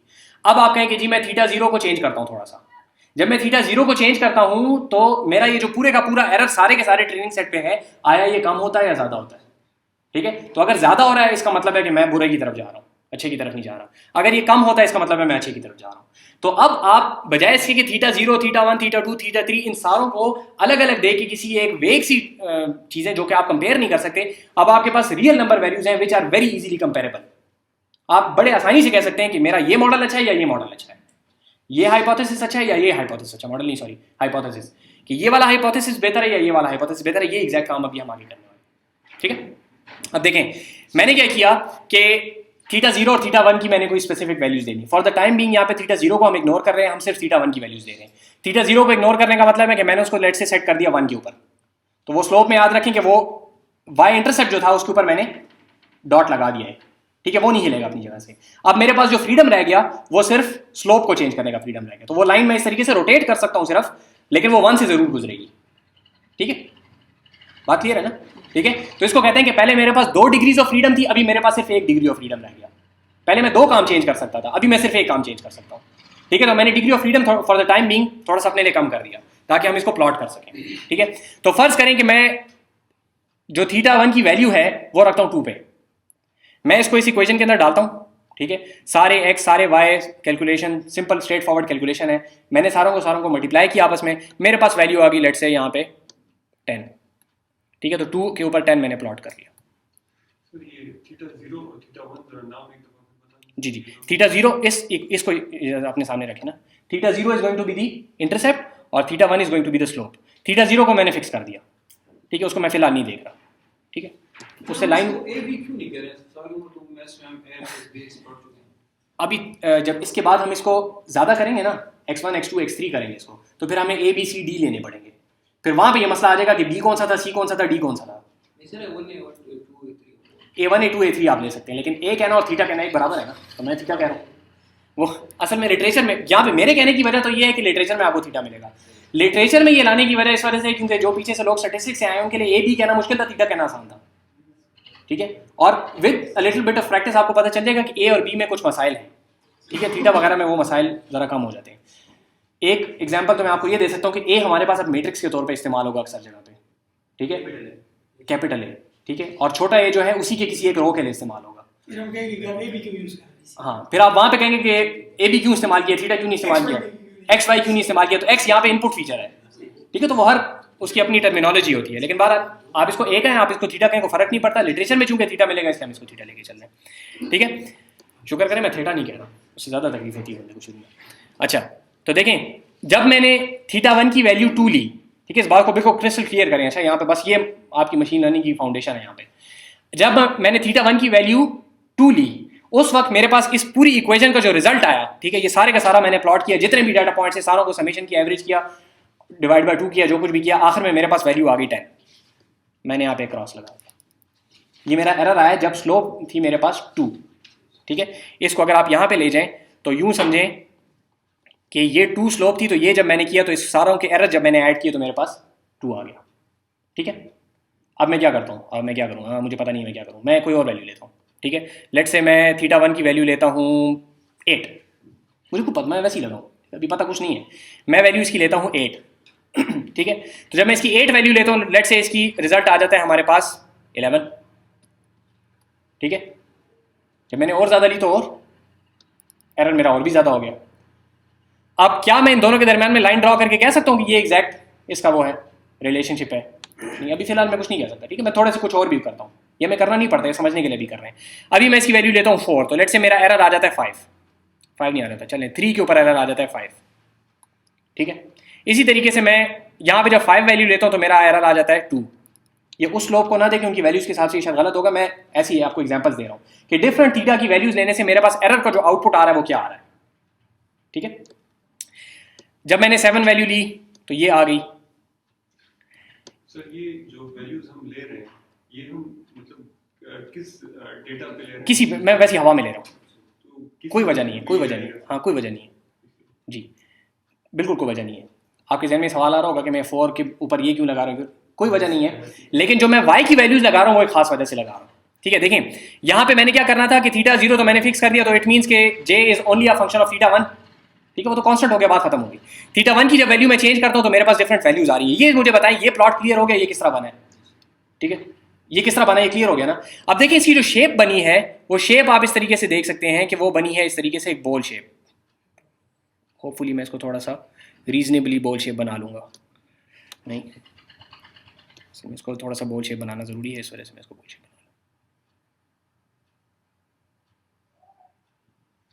बना, बस ये बॉल है जी। नहीं, ये बहुत अच्छा सवाल है। ये देखें, यहाँ पे थीटा जो है आपके पास θ1 है, θ0 तो हमने इग्नोर कर दिया, और यहाँ पे जो है आपके पास ये है j ऑफ थीटा, एरर नहीं है, ठीक है, नहीं एरर है, j ऑफ थीटा एरर है ना हमारे पास, ठीक है, j ऑफ थीटा हमारे पास एरर है, और यहाँ पे हमारे पास मॉडल के पैरामीटर्स हैं। अब ये देखें, हमारे पास जो इंडिपेंडेंट एक्सिस है उसके ऊपर हमारे पास मॉडल के पैरामीटर, एक मिनट, मैं शुरू से पूरी बात दोबारा करता हूँ। देखें, हमारे पास जो इंडिपेंडेंट एक्सिस है, यहाँ पे सिर्फ एक है x, उसके ऊपर हमारे पास मॉडल के पैरामीटर्स हैं, और चूंकि वो इंडिपेंडेंट है तो इंडिपेंडेंट को तो हम कोई भी वैल्यू दे सकते हैं। मैंने कोई भी वैल्यू दे दी। जो आपके पास डिपेंडेंट एक्सिस है वो एक ही होगा आपके पास, ठीक है, वो है j of theta which is the error. क्यों? क्योंकि यहाँ पे देखें हमारे पास j ऑफ थीटा इज हमारी prediction minus the actual value हम कर चुके पीछे, ठीक है, तो दिस इज द एरर। और ये जो हमारे पास चीज बनी, this is our error function, error function का प्लॉट है हमारा ये, ठीक है। और इसको हम क्यों एरर फंक्शन का प्लॉट कह रहे हैं? क्योंकि हमारे पास यहाँ पे ये जो j ऑफ थीटा है वो y एक्सिस के ऊपर है, एरर जो है वो हमारा y एक्सिस के ऊपर है। तो हम इस प्लॉट को देख के ये कह सकते हैं कि हमारे पास मिनिमम जो वैल्यू आ रही है एरर की वो इस जगह पर आ रही है।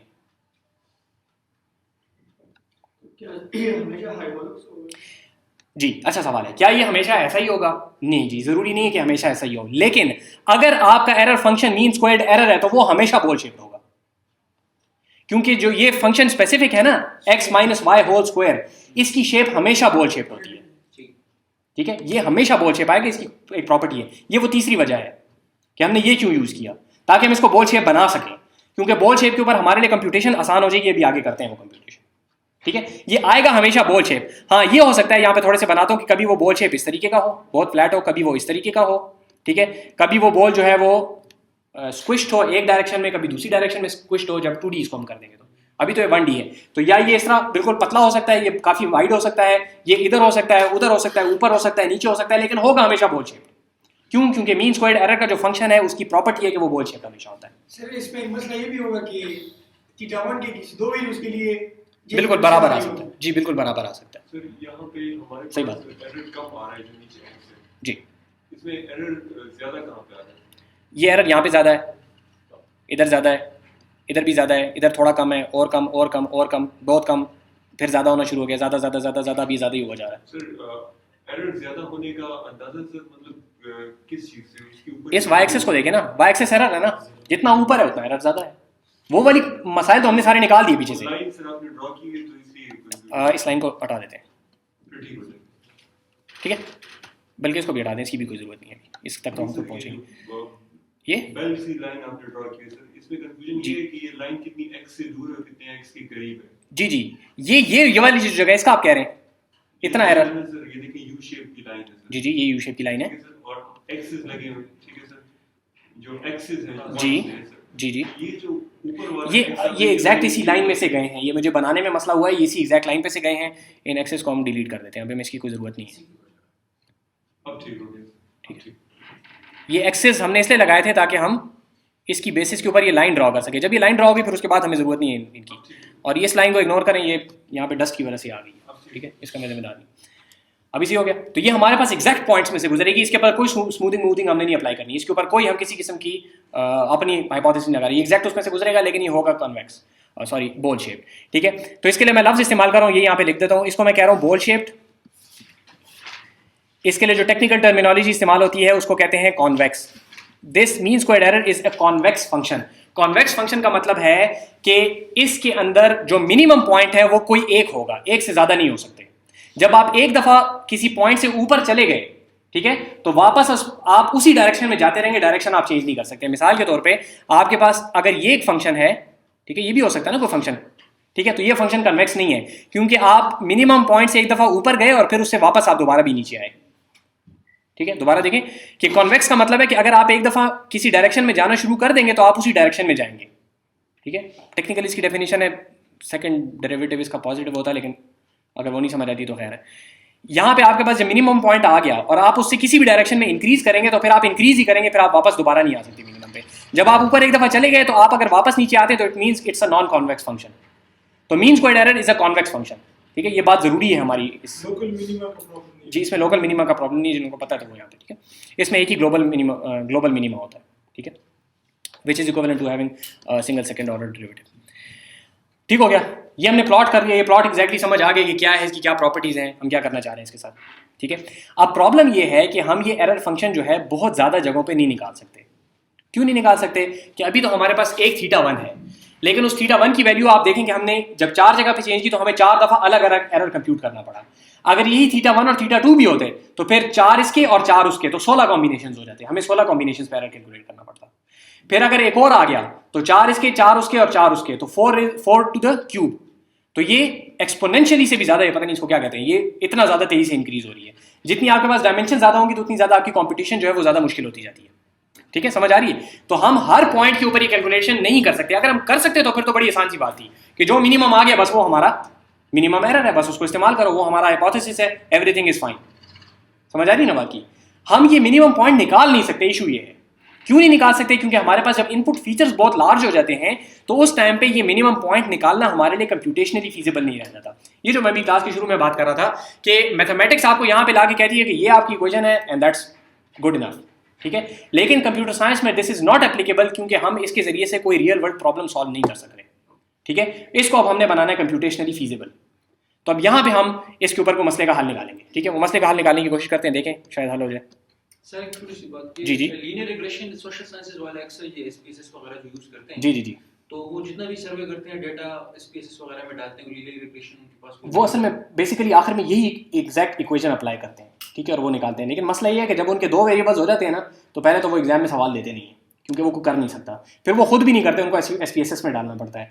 एसपीएसएस भी 3-4 वैल्यूज के बाद जो है वो आगे काम नहीं कर सकेगा, वो भी मर जाएगा। उसके बाद फिर आपके पास जो चीज़ें आ जाती हैं those are equivalent to machine learning, ठीक है। तो ये आप जेफरी हिंटन का मैंने आप लोगों को बताया था, उसके आप टॉक देखें तो उसकी शुरू की टॉक में जो नॉर्मल कॉन्फ्रेंसेस की टॉक्स होती हैं उसकी ट्यूटोरियल्स शुरू में उसने एक स्लाइड डाली होती है स्टैटिस्टिक्स एंड मशीन लर्निंग के व्हाट्स द डिफरेंस ना, तो वो डिफरेंसेस उसने सारे लिखे और फिर आखिर में ये कहता है कि ये पुराने ज़माने की बात है, आजकल स्टैटिस्टिक्स वाले बेचारे कुछ और कुछ करते नहीं है, वो यही काम करने की कोशिश करते हैं, क्योंकि उनके पास भी जब डाटा इतना हो जाता है विच इज़ यूजफुल, ठीक है। तो उस टाइम पे उनके models are not computationally feasible, हाथ से कर नहीं सकते, कैलकुलेटर में जाते नहीं है, ठीक है, डेरिवेटिव निकल नहीं सकता, वो यही वाले मॉडल उनको भी अप्लाई करने पड़ते हैं, तो वो डिफरेंस बहुत थोड़ा रह गया। ये डेटा साइंस वाले सर लाजमी तौर पर मशीन लर्निंग बहुत ज़्यादा पैरेलल ओवरलैप बहुत ज़्यादा है डाटा साइंस में भी, स्टेटिस्टिक्स। अब आप कहेंगे जी स्टेटिस्टिक्स और डाटा साइंस में क्या फ़र्क है, तो बड़ी कोई अजीब सा फ़र्क रह जाएगा, माइनर से कहीं पे आपको ढूंढ ढांड के निकालना पड़ेगा, ठीक है। तो ये सारी फील्ड जो हैं वो बहुत ज़्यादा इंटरलिंक्ड है, हर एक का फोकस अलग अलग है। अभी आप यहाँ पे मशीन लर्निंग में देखेंगे कि हम यहाँ पे सारे कॉस्ट फंक्शन की बात करेंगे। स्टेटिस्टिक्स वाला कॉस्ट फंक्शन को अज्यूम करता है कि मीन स्क्वायर्ड एरर है और वो आगे चलता है, ठीक है। वो डिफरेंट कॉस्ट फंक्शन लेता ही नहीं है, वो इस वजह से नहीं लेता क्योंकि वो बात कर रहे हैं रियल वर्ल्ड के प्रॉब्लम्स के साथ, जो रियल वर्ल्ड का डाटा नॉर्मली जो है वो नॉर्मली डिस्ट्रीब्यूटेड होता है, यूजुअली नॉर्मली डिस्ट्रीब्यूटेड होता है। हमारे केस में वो हमेशा ज़रूरी नहीं है, ठीक है। ये आगे तफसील इंशाल्लाह खोलेंगे, फिर यहाँ पे फिलहाल इस मसले तक हम ये हम कह रहे हैं कि जब फीचर ज़्यादा हो रहे हैं तो हमारे लिए पॉइंट मालूम करना मुश्किल हो जाता है। अगर हम फीचर का आपस में कोई रिलेशन बनाए और उससे एक वैल्यू हम बनाए, उसका और इनका आपस में प्लॉट करें, असल में वो कोरिलेशन निकालने के लिए भी आपको उतनी ख्वारी करनी पड़ेगी जितना ये पॉइंट निकालने के लिए आपको करना पड़ेगा, ठीक है। कोरिलेशन का फार्मूला और इसका फार्मूला तकरीबन एक जैसे, आप करके देख लें, एक्सपेक्टेशन ऑफ मीन और मीन ऑफ एक्सपेक्टेशन, वो वही चीज़ बन जाती है, ठीक है। अच्छा देखें हम करेंगे क्या, हम करेंगे ये कि हम इस ग्राफ को बैठ के देखेंगे थोड़ी देर तक, ठीक है, और हम ये रियलाइज़ करेंगे कि इसका एक मिनिमम मौजूद है, ठीक है, कोई एक मिनिमम पॉइंट इसका मौजूद है, और वो मिनिमम पॉइंट हम फाइंड आउट कर सकते हैं अगर हमारे पास इसका डेरिवेटिव हो तो, ठीक है। अगर हम इस फंक्शन को, ये जो फंक्शन हमारे पास एक गिवन है, अगर हम इसका डेरिवेटिव निकाल लें और उसको 0 पे सेट कर दें तो हमारे पास इसका फ्लैट पॉइंट आ जाएगा, और फ्लैट पॉइंट चूंकि हमें पता है कि इसका एक ही होता है तो वो हमेशा यही वाला होगा।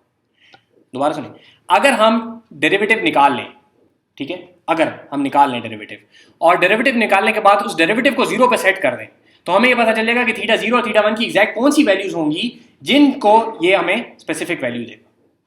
आसान सी बात है, ठीक है। उसमें भी प्रॉब्लम ये है कि जब आप बहुत ज़्यादा हायर डायमेंशन में चले जाते हैं तो वहाँ पे फिर उसका डेरिवेटिव निकालना भी आपके लिए फीजिबल नहीं रह जाता, ठीक है। तो डेरिवेटिव भी कोई वो नहीं है, लेकिन हमें एक डायरेक्शन मिल गई कि भाई डेरिवेटिव क्या करता है। बेसिकली डेरिवेटिव हमें बताता है कि भाई इस टाइम पे स्लोप कैसी है इसकी, ठीक है, और अगर हमें पता हो कि इसकी स्लोप क्या है तो हम उस स्लोप को फॉलो कर लेंगे, ठीक है। बजाय इसके देखें, मैंने पहला पॉइंट निकाला था, मैंने ये वाला पॉइंट निकाला था, ठीक है, अब इसके ऊपर बनाते हैं, मैंने ये वाला पॉइंट निकाला था। उसके बाद दूसरा पॉइंट मैंने क्या कहा था कि चलो 8 ले लेता हूँ, ठीक है। ये चलो 8 मैंने क्यों कहा था, क्यों ना मैं यहीं पे इसकी स्लोप निकाल लूँ, इस पॉइंट की, इस फंक्शन की स्लोप मैं इस पॉइंट पे अगर निकाल लूँ तो मुझे पता चल जाएगा ना कि इस साइड पे इंक्रीज कर रहा है या उस साइड पे इंक्रीज कर रहा है। मैंने इसकी जब मैं स्लोप निकालूंगा इस फंक्शन की तो ये प्लॉट तो हमें पता है ना किसका है, मतलब हमें पता नहीं है लेकिन बोल शेप्ड है तो इसकी कोई वो बनेगी। तो या मैं इस जगह पे आऊंगा या मैं इस जगह पे आऊंगा, इन दोनों में से किसी एक जगह पे मैं आ सकता हूँ। अब ये अज्यूम करें कि ये लाइन नहीं है, यहाँ पे डिलीट नहीं करता क्योंकि इसके बेसिस पे हमें काम करना है। आपने एक पॉइंट लिया तो या हम यहाँ पे पॉइंट नंबर 1 पे आ सकते हैं या पॉइंट नंबर 2 पे आ सकते हैं, इन दोनों में से किसी एक पे आएंगे ना, या ऑप्टिमम पॉइंट से राइट पे होंगे या ऑप्टिमम पॉइंट से लेफ्ट पे होंगे, या एग्जैक्ट ऑप्टिमम पॉइंट पे भी हो सकते हैं लेकिन वो बहुत कम चांसेस है, ठीक है। तो फर्ज करें कि मैं ऑप्टिमम पॉइंट से कम वाली जगह पर आ गया, मैं जब इसकी स्लोप निकालूंगा तो वो स्लोप क्या बनेगी, स्लोप यूं बनेगी, टेंजेंट जो बनता है, ये स्लोप वाला मसला तो पता है ना आप लोगों को, ठीक है। स्लोप हमने निकाल ली, कैलकुलस हमें फॉर द टाइमिंग इतना ही चाहिए, इससे ज़्यादा कैलकुलस नहीं चाहिए, ठीक है। जब मैंने इस फंक्शन की स्लोप निकाली तो वो मुझे ये स्लोप निकाल के देगा, और स्लोप में क्या चीज़ें होती हैं, डायरेक्शन भी होती है और उसकी लेंथ भी होती है, ठीक है। वो मुझे ये भी बताएगा कि स्लोप कितनी है और पर यूनिट उसका कितने डिफरेंस आ रहा है, ठीक है। लेकिन हमारा काम अभी डायरेक्शन के साथ है, ठीक है। तो ये डायरेक्शन लेट से मुझे पता चल गई, ठीक है, यहाँ पे ये डायरेक्शन मैंने लिख ली, ठीक है। अब देखें, अगर तो ये जो इसकी डायरेक्शन आई है अगर तो ये नेगेटिव में है, यानी कि अगर हमारी स्लोप डिक्रीज हो रही है, नीचे हम जा रहे हैं, इसका मतलब है कि हम अपने ऑप्टिमम पॉइंट से लेफ्ट पर हैं, ठीक है ना। ये बात बताएं, ये समझ आई कि नहीं है, ये बहुत इंपॉर्टेंट पॉइंट है कि अगर तो हमारे पास डेरिवेटिव की जो स्लोप है वो माइनस में आती है, इसका मतलब है कि हम अपने ऑप्टिमम पॉइंट से लेफ्ट पर हैं, क्योंकि अगर मैं यहां होता तो इसकी स्लोप हमेशा मुझे ये वाली मिलती और वो पॉजिटिव में होती, क्योंकि ऑप्टिमम पॉइंट से जब भी आप आगे जाएंगे, कन्वेक्सिटी हमें इसलिए वजह से चाहिए थी कि जब भी आप अपने पॉइंट से आगे एक दफा चले गए तो अब आपकी स्लोप पॉजिटिव ही रहेगी, स्लोप कम नहीं हो सकती। वो जो कॉन्वेक्स हमने कहा था ना जरूरी है, वो इस वजह से जरूरी है।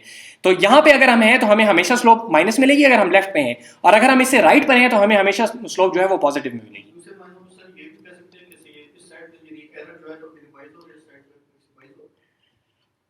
मिनिमाइज और मैक्सिमाइज का लफ्ज असल में थोड़ा सा सही इस वजह से नहीं होगा क्योंकि ये तो मिनिमाइज हो रहा है लेकिन ये मैक्सिमाइज नहीं हो रहा है, यहाँ पे मैक्सिमाइज इज अनडिफाइंड, ज्यादा हो रहा है, ठीक है। Maximize has to be bounded, तो it's not bounded, it's infinite. लेकिन जी सर जब हम स्लोप की बात करते हैं कि वो पॉजिटिव है, इसका मतलब ये है कि हम दो चीजों का मुवाजना लेते हैं। बिल्कुल। दो चीजों का मुवाजना लेते हैं तो उससे हम अंदाजा लगाते हैं कि इससे आगे जा रहे हैं।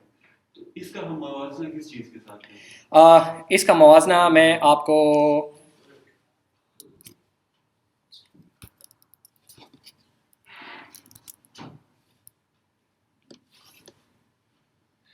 ये चीज़ क्लियर करना ज़रूरी है, तो खैर है आप लोग भी जिनको समझ आ भी गई है वो भी देखें।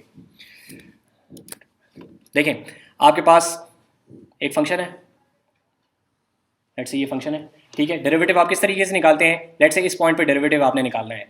आप क्या करते हैं, इस पॉइंट से एक पहले वैल्यू लेते हैं, एक वैल्यू बाद की लेते हैं, ठीक है।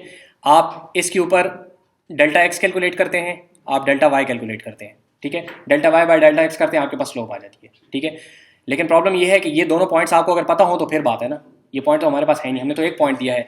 तो कैलकुलस का मकसद क्या है? कैलकुलस का मकसद ये है कि इस डेल्टा एक्स को वो करता है limit delta x goes to क्या चीज़ 0, ठीक है, गोज टू 0, और उसके ऊपर ये पूरे का पूरा फंक्शन हम लेते हैं, ठीक है। डेल्टा एक्स जब बिल्कुल 0 के तक चला जाए, अगर ये 0 हो जाए, फिर हमें 2 पॉइंट्स नहीं चाहिए, फिर हमें एक ही पॉइंट चाहिए, ठीक है। और this is the definition of a derivative. ये इंफिनिटी था, इंफिनिट डेल्टा। यहाँ पे delta x goes to 0, small change की तरफ जा रहे हैं। इन्फिनिटी मेरा ख्याल इंटीग्रल में कहीं भी इस्तेमाल करते हैं, ठीक है। तो यहाँ पे बेसिकली हम क्या कर रहे हैं, लेकिन ये काम अब हमें हाथ से नहीं करना पड़ता कि ये लिमिट लो और फलाना करो ढिंगड़ा करो, क्योंकि हमें पता है कि ये हमारे पास फंक्शन है। अगर हम इसका डेरिवेटिव ले लें एट अ स्पेसिफिक पॉइंट, तो it will give us a slope and that's all.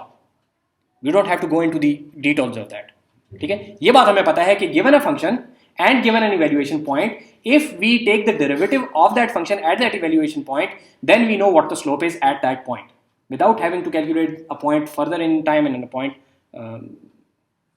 backwards in time, ठीक है। ये बात समझ में, ठीक है। तो simply by taking the derivative we get the slope and that's enough for us। हमें इससे आगे और किसी चीज की जरूरत नहीं है। Simply by analytically taking the derivative of this function at one point, ये इंपॉर्टेंट बात है, at one point we get the slope, ठीक है। हमें बाकी सारे पॉइंट्स की जरूरत नहीं है, समझ आ गई। जबकि अगर हम इसको 0 पे सेट करना चाहते हैं तो हमें इसके लिए मसाइल को जरा ज्यादा करना पड़ता है, ठीक है। वो थोड़ी देर बाद बात आ जाएगी, ठीक हो गया। ये बात क्लियर हो गई। तो अभी देखें, अगर हम यहां पर हैं इस तरफ, तो हमारे पास स्लोप क्या आएगी? माइनस में आएगी। और अगर हम इससे राइट पर हैं तो स्लोप हमारे पास पॉजिटिव में आएगी। तो अब देखें, ये हमने स्लोप लिख ली यहां पे, जो भी स्लोप थी, ठीक है। मैं ये कहता हूं कि अगर मेरे पास करंटली जो थीटा की वैल्यू मैंने ली थी इस जगह पर, यहां पे जो मैंने थीटा की वैल्यू ली थी, वो लेट से मैंने ली थी थीटा जे, ठीक है। थीटा जे मैंने वैल्यू ली थी उसकी, सही है, जो भी थी वैल्यू, ठीक है। लेट से दैट वाज 2, ठीक है। इसको मैंने अब चेंज करना है, ठीक है। मैंने क्या कहना है कि थीटा जे की कोई नई वैल्यू कैलकुलेट करो, कोलन इज इक्वल टू का मतलब है कि असाइन करो, ठीक है। उसको कोई चेंज करो, और वो चेंज क्या होगा? वो चेंज होगा पुरानी थीटा की वैल्यू पे। थीटा जे की जो पुरानी वैल्यू थी उसके हिसाब से चेंज करूंगा, बिल्कुल एक नई वैल्यू तो नहीं आ जाएगी ना, उसकी बेसिस पे चेंज होगी। उससे मैंने कितना चेंज करना है? उससे अब मैंने इंक्रीज करना है कि डिक्रीज करना है? यहां पे मैं ये कह रहा हूं कि मैं इंक्रीज करना चाहता हूं ताकि मैं आगे जाऊं, राइट पे जाऊं आगे। तो इंक्रीज करने के लिए मैं क्या करूंगा? प्लस लगाऊंगा। इंक्रीज करने के लिए प्लस लगाएंगे ना, प्लस। लेकिन यहां पे जो वैल्यू आ रही है मुझे पता है कि ये माइनस में आएगी, माइनस में आएगी ना। अगर मैं लेफ्ट में हूं तो ये वैल्यू मेरे पास माइनस में आएगी, तो मैं क्या करता हूं, इस प्लस को मैं माइनस कर देता हूं ताकि वो माइनस इस माइनस को कैंसिल करके पॉजिटिव इफेक्ट दे दे। ये पूरे का पूरा क्या था? माइनस में आ रहा था जिस टाइम पे ये केस था। जब ये केस था तो मैंने माइनस यहां पे जब मल्टीप्लाई किया तो माइनस इस माइनस के साथ मल्टीप्लाई होकर प्लस हो जाएगा, और मेरे पास थीटा जे की जो नई वैल्यू आएगी वो आएगी कोई बड़ी वैल्यू पिछले थीटा जे से। ये समझ आई बात की? दोबारा बताता हूं, देखें यहां पे लेट से वैल्यू आई थी माइनस, ये स्लोप की वैल्यू है -2 जी, ये स्लोप की वैल्यू आई। डेरिवेटिव निकाल के पॉइंट पे इवैल्यूएट जो हमने किया, ठीक है, -2 आ गई। अब मैं ये कह रहा हूं कि थीटा जे की जो नई वैल्यू होगी वो पुरानी वैल्यू से ज्यादा होनी चाहिए। अगर मैं इसके साथ -2 को ऐड कर दूं तो ये तो उधर चला जाएगा, तो मैं क्या करता हूं, मैं यहां पे माइनस लगा देता हूं। तो जब ये माइनस लगा दूंगा तो माइनस -2 +2 हो जाएगा, तो थीटा जे +2, तो मैं क्या आ जाऊंगा? 4 पे आ जाऊंगा यहां पे। और यहां पे जब इवैल्यूएट किया जाएगा तो मेरे पास ये वाली वैल्यू आएगी जी। अभी करते हैं, माइनस खत्म करने के लिए एब्सोल्यूट क्यों नहीं लिया भाई, प्लस करके एब्सोल्यूट क्यों नहीं लिया, आते हैं, ठीक है। ये बात समझ आ गई, ठीक है। अच्छा, दूसरी तरफ आए, अगर यही चीज मैंने यहां पे ली थी तो यहां पे मेरे पास स्लोप क्या आनी थी? लेट्स से +2, और यहाँ पे मैंने क्या लिखा हुआ है कि थीटा जे माइनस प्लस 2, तो अब यहाँ पे माइनस ही रहेगा, तो इस केस में थीटा जे की नई वैल्यू क्या होगी? पुराने थीटा जे से कम होगी। तो इसी ए की वैल्यू से theta J colon is equal to पुराना theta J minus whatever the slope is. ये स्लोप के लिए मैं डबल लगा रहा हूं, आगे इसको फिर वो करते हैं। तो इसी ए की फंक्शन से हमने दोनों साइडों को हल कर लिया। अगर एब्सोल्यूट लगाते तो ये दोनों फिर हल ना होते, ठीक है, फिर वहां पे हमें इफ देन लगाना पड़ता, जबकि यहाँ पे ए की माइनस हमने दोनों के मसले हल कर लिए। दोबारा देखें कि अगर स्लोप माइनस थी, इसका मतलब है कि हम लेफ्ट पे थे, जिसका कि मतलब है कि हम थीटा जे की नई वैल्यू को इंक्रीज करना चाहते हैं। इस वजह से हमने माइनस ले लिया ताकि माइनस माइनस के साथ कैंसिल होकर प्लस हो जाए और थीटा जे की नई वैल्यू वो ज्यादा हो। इसी तरीके से यहां पे जब हम थे तो स्लोप पॉजिटिव में है, लेकिन हम जाना नेगेटिव की साइड पे जाते हैं, तो वो इसी माइनस से जब प्लस आपस में होंगे तो इफेक्ट नेगेटिव, जो नेट इफेक्ट है वो माइनस का आएगा, तो हमारी नई थीटा जे की जो वैल्यू है वो माइनस में होगी। तो हमारा नया थीटा जे मिसाल के तौर पे थीटा जे -2 यहाँ पे आ जाएगा, तो हम यहाँ पे 8 - 2 6 यहाँ पे आ जाएंगे। तो दोनों केसेस में हम सही डायरेक्शन में मूव किया हमने, चाहे मैं वहां आया था या मैं यहाँ आया था, मैंने सही डायरेक्शन में मूव किया। मुझे ये पता करने की जरूरत ही नहीं है कि मैं लेफ्ट पे गिरा था या वाई पे गिरा था। इनिशियल जो मैंने वैल्यू ली थी वो लेफ्ट पे आई थी ऑप्टिमम की या राइट पे आई थी, मुझे ये पता करने की जरूरत ही नहीं है। मेरे पास दोनों केसेस में जो अपडेट का फंक्शन होगा, जो अपडेट का फॉर्मूला होगा, वो यही रहेगा। ठीक है, चलो जी यहाँ आ गए, लेकिन ये तो मिनिमम नहीं है। अब क्या करें? अब कुछ ना करें, वही काम दोबारा करें। ठीक है, यहाँ पे आप स्लोप कैलकुलेट करें, आपके पास एक स्लोप आ जाएगी जो कि बेसिकली इस तरीके से होगी। ठीक है, अब आप एग्जैक्टली वही अपडेट फंक्शन जब अप्लाई करेंगे तो वो क्या होगा? स्लोप की कोई वैल्यू होगी -0.5 लेट से, तो वो आपको यहाँ ले आएगी। ठीक है, उसके बाद फिर वो आपको अगला जो अपडेट हो वो आपको यहाँ ले आएगा, उससे अगला अपडेट आपको यहाँ ले आएगा, और यहाँ पे आके अब आपको पता चल जाएगा कि अब मेरी जो एरर फंक्शन है वो बहुत आहिस्ता आहिस्ता डिक्रीज हो रहा है। ठीक है, या लेट्स से कि आपकी मशीन की जितनी प्रिसीजन है उसमें अब वो डिक्रीज हो ही नहीं रहा, तो आप कहेंगे कि this is my minimum. Sir एक बात, ये स्लोप का जो डिस्टेंस है, जी जी इसको कंट्रोल किया जाए? जी वो करते हैं अभी। ये डब्बे के पीछे मैंने जगह इसीलिए छोड़ी। ठीक है, देखें स्लोप आपको निकाल के दे रहे डायरेक्शन, लेकिन ये जो इतनी बड़ी छलांग मैंने मारी है, हो सकता है कि छलांग बहुत बड़ी हो। फर्ज करें हम यहाँ पे थे बिल्कुल और स्लोप मुझे मिली 2 की। ठीक है, तो मैं क्या करूँगा? मैं बहुत पीछे चला जाऊँगा, मैं 6 से 4 पे चला जाऊँगा, तो वो मैं यहाँ पे आ गया। ठीक है, अब क्या होगा? जब 4 पे मैं कैलकुलेट करूँगा 2 की स्लोप मिलेगी, मैं 6 पे आ जाऊँगा, तो 4 और 6 4 और 6 4 और 6, तो अब क्या होगा कि हमें एरर चेंज होता हुआ नजर नहीं आएगा। लेकिन we know by looking at the plot that this is not the minimum. हम और नीचे जा सकते हैं। हमने क्यों ये 4 और 6 पे हम वो हो गए, हमें ऐसा लग रहा है कि अब हम यहाँ पे कन्वर्ज हो गए, इसको कहते हैं एरर कन्वर्ज हो गया। हमें क्यों लग रहा है? क्योंकि हम छलांगे बहुत बड़ी बड़ी मार रहे हैं। तो इस छलांग को हम कभी चाहते हैं छोटा करें, कभी चाहते हैं बड़ा करें। देखें, अगर आपको स्लोप बहुत छोटी मिली तो आप 1 2 3 4, ये नजर आ रहा है आप लोगों को? 1 2 3 4 5 6 7 8 9 10 50 स्टेप्स के बाद आप यहाँ आएंगे। तो अगर जंप आपके पास बहुत छोटी है तो आप क्या करेंगे कि बहुत ज़्यादा टाइम लगेगा आपका मिनिमम फाइंड आउट करने पे। अगर छलांग बहुत बड़ी है तो ऐसा भी हो सकता है कि आप कन्वर्ज ही ना करें। एक वर्स्ट केस में देखें कि अगर आप यहाँ पर थे और आपको स्लोप मिली -3 की, ठीक है, 3 की स्लोप मिली, तो आप क्या करेंगे कि यहाँ 6 से चले जाएंगे यहाँ पे। अब यहाँ पे स्लोप उससे ज़्यादा होगी तो फिर आप यहाँ ऊपर चले जाएंगे। तो आपके पास प्रॉब्लम क्या आएगा कि आप यहाँ से स्टार्ट आपने किया, आप यहाँ गए, फिर आप यहाँ गए, फिर आप यहाँ गए और फिर आप ऊपर। तो बजाय इसके कि आप नीचे आते आप उल्टा और ऊपर की तरफ जा रहे हो, डाइवर्ज हो रही है चीज़। ये भी तो हो सकता है कि जो ऊपर दिया हुआ है उसकी डिस्टेंस बहुत ज़्यादा हो जाए। जब उसकी डिस्टेंस बहुत ज़्यादा हो जाएगी तो वो इसी डायरेक्शन में जो मिनिमम पॉइंट है उसको क्रॉस कर देगा। जी क्रॉस कर जाएगा ना, बिल्कुल पीछे क्रॉस कर जाएगा। और चूंकि ये हमारे पास स्क्वायर्ड का फंक्शन है तो प्रॉब्लम क्या होगा कि जब आप एक दफ़ा एक पॉइंट से ऊपर चले गए तो अगली स्लोप आपको बाय डेफिनेशन ज़्यादा मिलेगी, क्योंकि आहिस्ता आहिस्ता तो वो स्लोप इन्फिनिटी की तरफ जा रही है ना। तो जितना आप आगे जाते जाएंगे तो ये डाइवर्ज ही होती जाएगी चीज़। अब आप वापस कभी भी नहीं आएंगे, आपका कंप्यूटर जो है वो लर्निंग का एल्गोरिथम प्रोसेस आपका एक इन्फिनिट लूप में फंस जाएगा। ठीक है, कभी भी आप वापस नहीं आएंगे। तो अब ये दोनों मसाइल हैं। अगर तो आपने बहुत बड़ी वैल्यू रख दी, स्लोप बहुत बड़ी आ गई, तो प्रॉब्लम क्या होगा कि आपके पास डाइवर्जेंस आ जाएगी, सिरे से रिजल्ट ही कोई नहीं आएगा। अगर बहुत छोटी रख दी तो फिर आपके पास क्या प्रॉब्लम आएगा कि आपको कन्वर्ज करने में टाइम बहुत ज़्यादा लगेगा।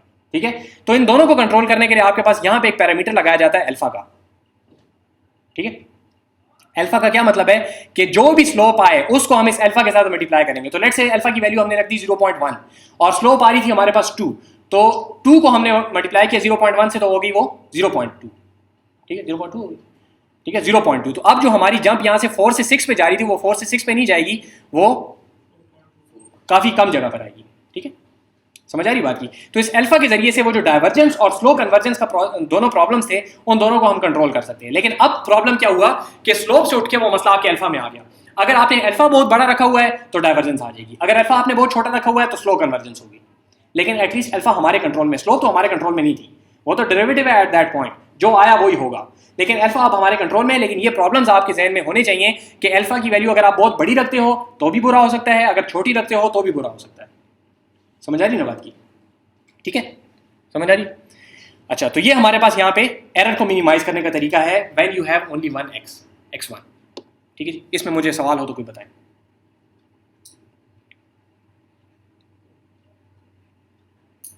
ठीक, तो देखें बिग पिक्चर देखें हमने किया क्या। हम लोगों ने हाइपोथेसिस एक बनाया, ठीक है, हमने कहा कि जी थीटा 0 और थीटा 1 की ये वैल्यू हो सकती है, ठीक है। उसकी बेसिस के ऊपर हमने एक एरर फंक्शन डिसाइड किया कि भाई ये एरर फंक्शन हम इस्तेमाल करेंगे। इस एरर फंक्शन के लिए हमारे पास जे ऑफ थीटा हमने अपने पास रख लिया कि जी ये जे ऑफ थीटा हमारा है, ठीक है। जिस टाइम पे हम हाइपोथेसिस अब बनाना चाह रहे हैं कि एक्चुअल थीटा 0 और 1 की क्या वैल्यूज होंगी, तो हमने कोई भी थीटा 0 थीटा 1 लिए, कोई फर्क नहीं पड़ता हमें कि क्या लिया, एट रैंडम, ठीक है। आप 0 से भी स्टार्ट कर सकते हैं, नॉर्मली 0 से ही स्टार्ट करते हैं, दोनों को 0 करते हैं। अब आपने उसकी स्लोप कैलकुलेट की, वहाँ पे आपको पता चला कि जी इसकी स्लोप इतनी है, थीटा जे को असाइन किया theta J minus alpha of the slope की वैल्यू। तो आप अगर राइट पे थे तो आपकी वैल्यू डिक्रीज होके ऑप्टिमम के करीब आ जाएगी, अगर लेफ्ट पे थे तो इंक्रीज होकर ऑप्टिमम के करीब आ जाएगी, लेकिन ऑप्टिमम से आप थोड़ा करीब आ जाएंगे, provided you have a suitable learning parameter. इसको लर्निंग पैरामीटर कहते हैं, ये लिख लीजिए ताकि रह ना जाए। इसको कहते हैं लर्निंग रेट पैरामीटर या लर्निंग रेट, ठीक है। ये लर्निंग रेट है आपका कि आप लर्न किस रेट पे कर रहे हैं। एरर आप डिक्रीज कर रहे हैं ना, तो एरर डिक्रीज करने का मतलब है कि लर्निंग की डेफिनेशन आप याद करें कि हमारा कोई पी होता था, तो ये वो पहला पी हमने यहाँ पे देख लिया कि पी बेहतर हो रहा है, ठीक है। तो आप कितनी स्पीड से लर्न कर रहे हैं वो अल्फा डिसाइड करता है, ठीक है। तो अल्फा हमने सेट कर दिया, उसकी बेसिस के ऊपर हमने पॉइंट एवेल्यूएट किया, स्लोप आई, थीटा जे को हमने अपडेट किया, नया थीटा जे आ गया। फिर अब हमने नया थीटा जे दोबारा चेंज किया, उसके ऊपर ये प्रोसेस दोबारा चलाया।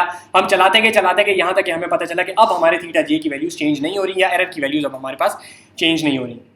तो हम ये कहेंगे कि this is our optimum hypothesis, क्योंकि इस डाटा के लिए ये हमारे पास बिल्कुल मिनिमाइज करना है डाटा को, एरर को, ठीक है जी। तो बेसिकली हमारे पास जो तरीकाकार बनता है वो ये बनता है कि ये आपके पास लर्निंग रेट हो गया, ये आपके पास वो डेरिवेटिव हो गया, डेरिवेटिव लिखने का तरीकाकार ये है, ठीक है। और थीटा जे हमारे पास नई वैल्यू है, ये थीटा जे हमारे पास ओल्ड वैल्यू है, ठीक है। एक सेकेंड जी,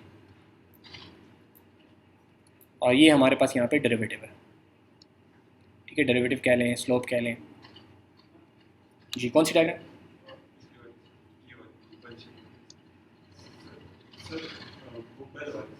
अच्छा, इसमें अगर ये हमारे पास बहुत बड़ी हो ये डायग्राम, लेट्स से जी जी जी जी, इसमें ऐसा केस हो सकता है कि जहाँ पर ये देखिए साइड पे ये मूव मोड़ रहा है, ऊपर देखिए कर्व सा आ रहा है, जी जी जी, यहाँ पे नीचे हो रहा है। ऐसा हो सकता है कि स्लोप इसको रीच ना करे, क्यों? बिकॉज स्लोप जो है वो अपने हिसाब से फॉलो करेगा। ये वाला पॉइंट आप कह रहे हैं? नीचे वाले सर ये जहाँ पे ये कर्व आ रहा है नीचे, इसकी बात करें? नहीं ऊपर सर, ऊपर नीचे सर, ये हाँ सर, ये जहाँ पे कर्व हो। हाँ, असल में ये इसी वजह से मैं अभी बोलने वाला था, फिर मैंने कहा आप अपना सवाल कर लें। ये बेल शेप नहीं है, ये बॉल शेप है, ठीक है। तो ये हमेशा इस तरीके से होगी, इसके अंदर कोई दरमियान में वो हिकअप नहीं आता। ऐसा नहीं होगा कि इसका डेरिवेटिव जो है वो डेरिवेटिव, इसका ऐसे कह लें कि इसका सेकंड ऑर्डर डेरिवेटिव जो होता है वो कांस्टेंट होता है पॉजिटिव में, ठीक है। अगर ये बात किसी को समझ आती है तो एग्जैक्ट बात ये है कि इसका सेकंड ऑर्डर डेरिवेटिव जो है वो कांस्टेंट है, क्योंकि स्क्वायर्ड है, एक दफ़ा करेंगे तो एक्स हो जाएगा, दूसरी दफ़ा करेंगे तो कांस्टेंट हो जाएगा, ठीक है। डेरिवेट करते हैं तो वो पावर हट जाती है ना एक दफ़ा, तो एक दफ़ा में वो एक्स हो जाएगा एक्स स्क्वायर से, और दूसरी दफ़ा में वो कांस्टेंट हो जाएगा। तो इसलिए इसका सेकंड ऑर्डर डेरिवेटिव जो है वो हमेशा पॉजिटिव होता है, जिसका मतलब है इसका कर्वेचर जो है वो हमेशा पॉजिटिव होगा, और ये स्मूथ होगा, इसके अंदर कोई वो इस तरह का जर्क सा नहीं आएगा, ये बनाने में सिर्फ मिस्टेक है, ठीक है जी। जी हाँ जी, थीटा जी आपके पास बिल्कुल जीरो आ सकता है, लेकिन अगर वो जीरो आ गया तो it means that you are at the minimum point by definition. Convex function में आपके पास एक ही जगह है जहाँ पे थीटा जे जीरो है, derivative of theta J zero है, ठीक है। थीटा जे ऑफ थीटा जो है ना वो तो कहीं पे भी जीरो आ सकता है, कोई मसला नहीं है, ठीक है। ऐसा भी हो सकता है मिसाल के तौर पे कि आपके पास प्लॉट है और वो बॉल शेप जो है वो इस तरह पड़ी हो यहाँ पे, ठीक है। लेकिन इस केस में इसलिए नहीं हो सकता क्योंकि स्क्वायर्ड फंक्शन है, तो वो इसके ऊपर आएगा, बिल्कुल जीरो के ऊपर आ सकता है, ठीक है। लेकिन अगर जीरो आपके पास डेरिवेटिव जीरो आ गया, इसका मतलब है कि you have already reach the local minimum, global minimum, ठीक है, उसमें तो आपको कुछ करने की ज़रूरत ही नहीं है, ठीक है जी। और सवाल, ये बात समझ आ गई, ठीक है। इसके आगे फिर अभी देखेंगे कि हाइपोथेसिस जब आ गया हमारे पास तो फिर हम किस तरीके से उसके ऊपर काम करते हैं, लेकिन यहाँ तक बात को क्लियर कर लें कि हमारे पास पैरामीटर्स को हम किस तरीके से चेंज कर रहे हैं। हमने बिल्कुल कंप्लीटली एट रैंडम स्टार्ट किया, जैसे क्लास के शुरू में हमने किया था कि एट रैंडम मैंने कह दिया कि इसकी θ1 की वैल्यू मैं 1 ले रहा हूँ, θ2 की वैल्यू मैं 5 ले रहा हूँ, ठीक है। लेकिन उस रैंडमनेस के बावजूद हमारे पास एक फॉर्मल तरीका मौजूद है जिसके जरिए से हम एक्चुअल ऑप्टिमम तक पहुँच सकते हैं, और वो ये सिंपल सा तरीका है कि स्लोप निकालो, स्लोप की बेसिस के ऊपर मूव करो, मूव करने के बाद नई वैल्यू जो आ जाए उस वैल्यू को नया हाइपोथेसिस बनाओ और उसकी बेसिस के ऊपर अगला हाइपोथेसिस कैलकुलेट करो, और इस हाइपोथेसिस को अपडेट करते जाओ जब तक कि आपके पास एरर जो है वो कम होना बंद कर दे, ठीक है जी। ब्रेक ले लें आप लोग एक, और उसके बाद फिर आगे काम करते हैं।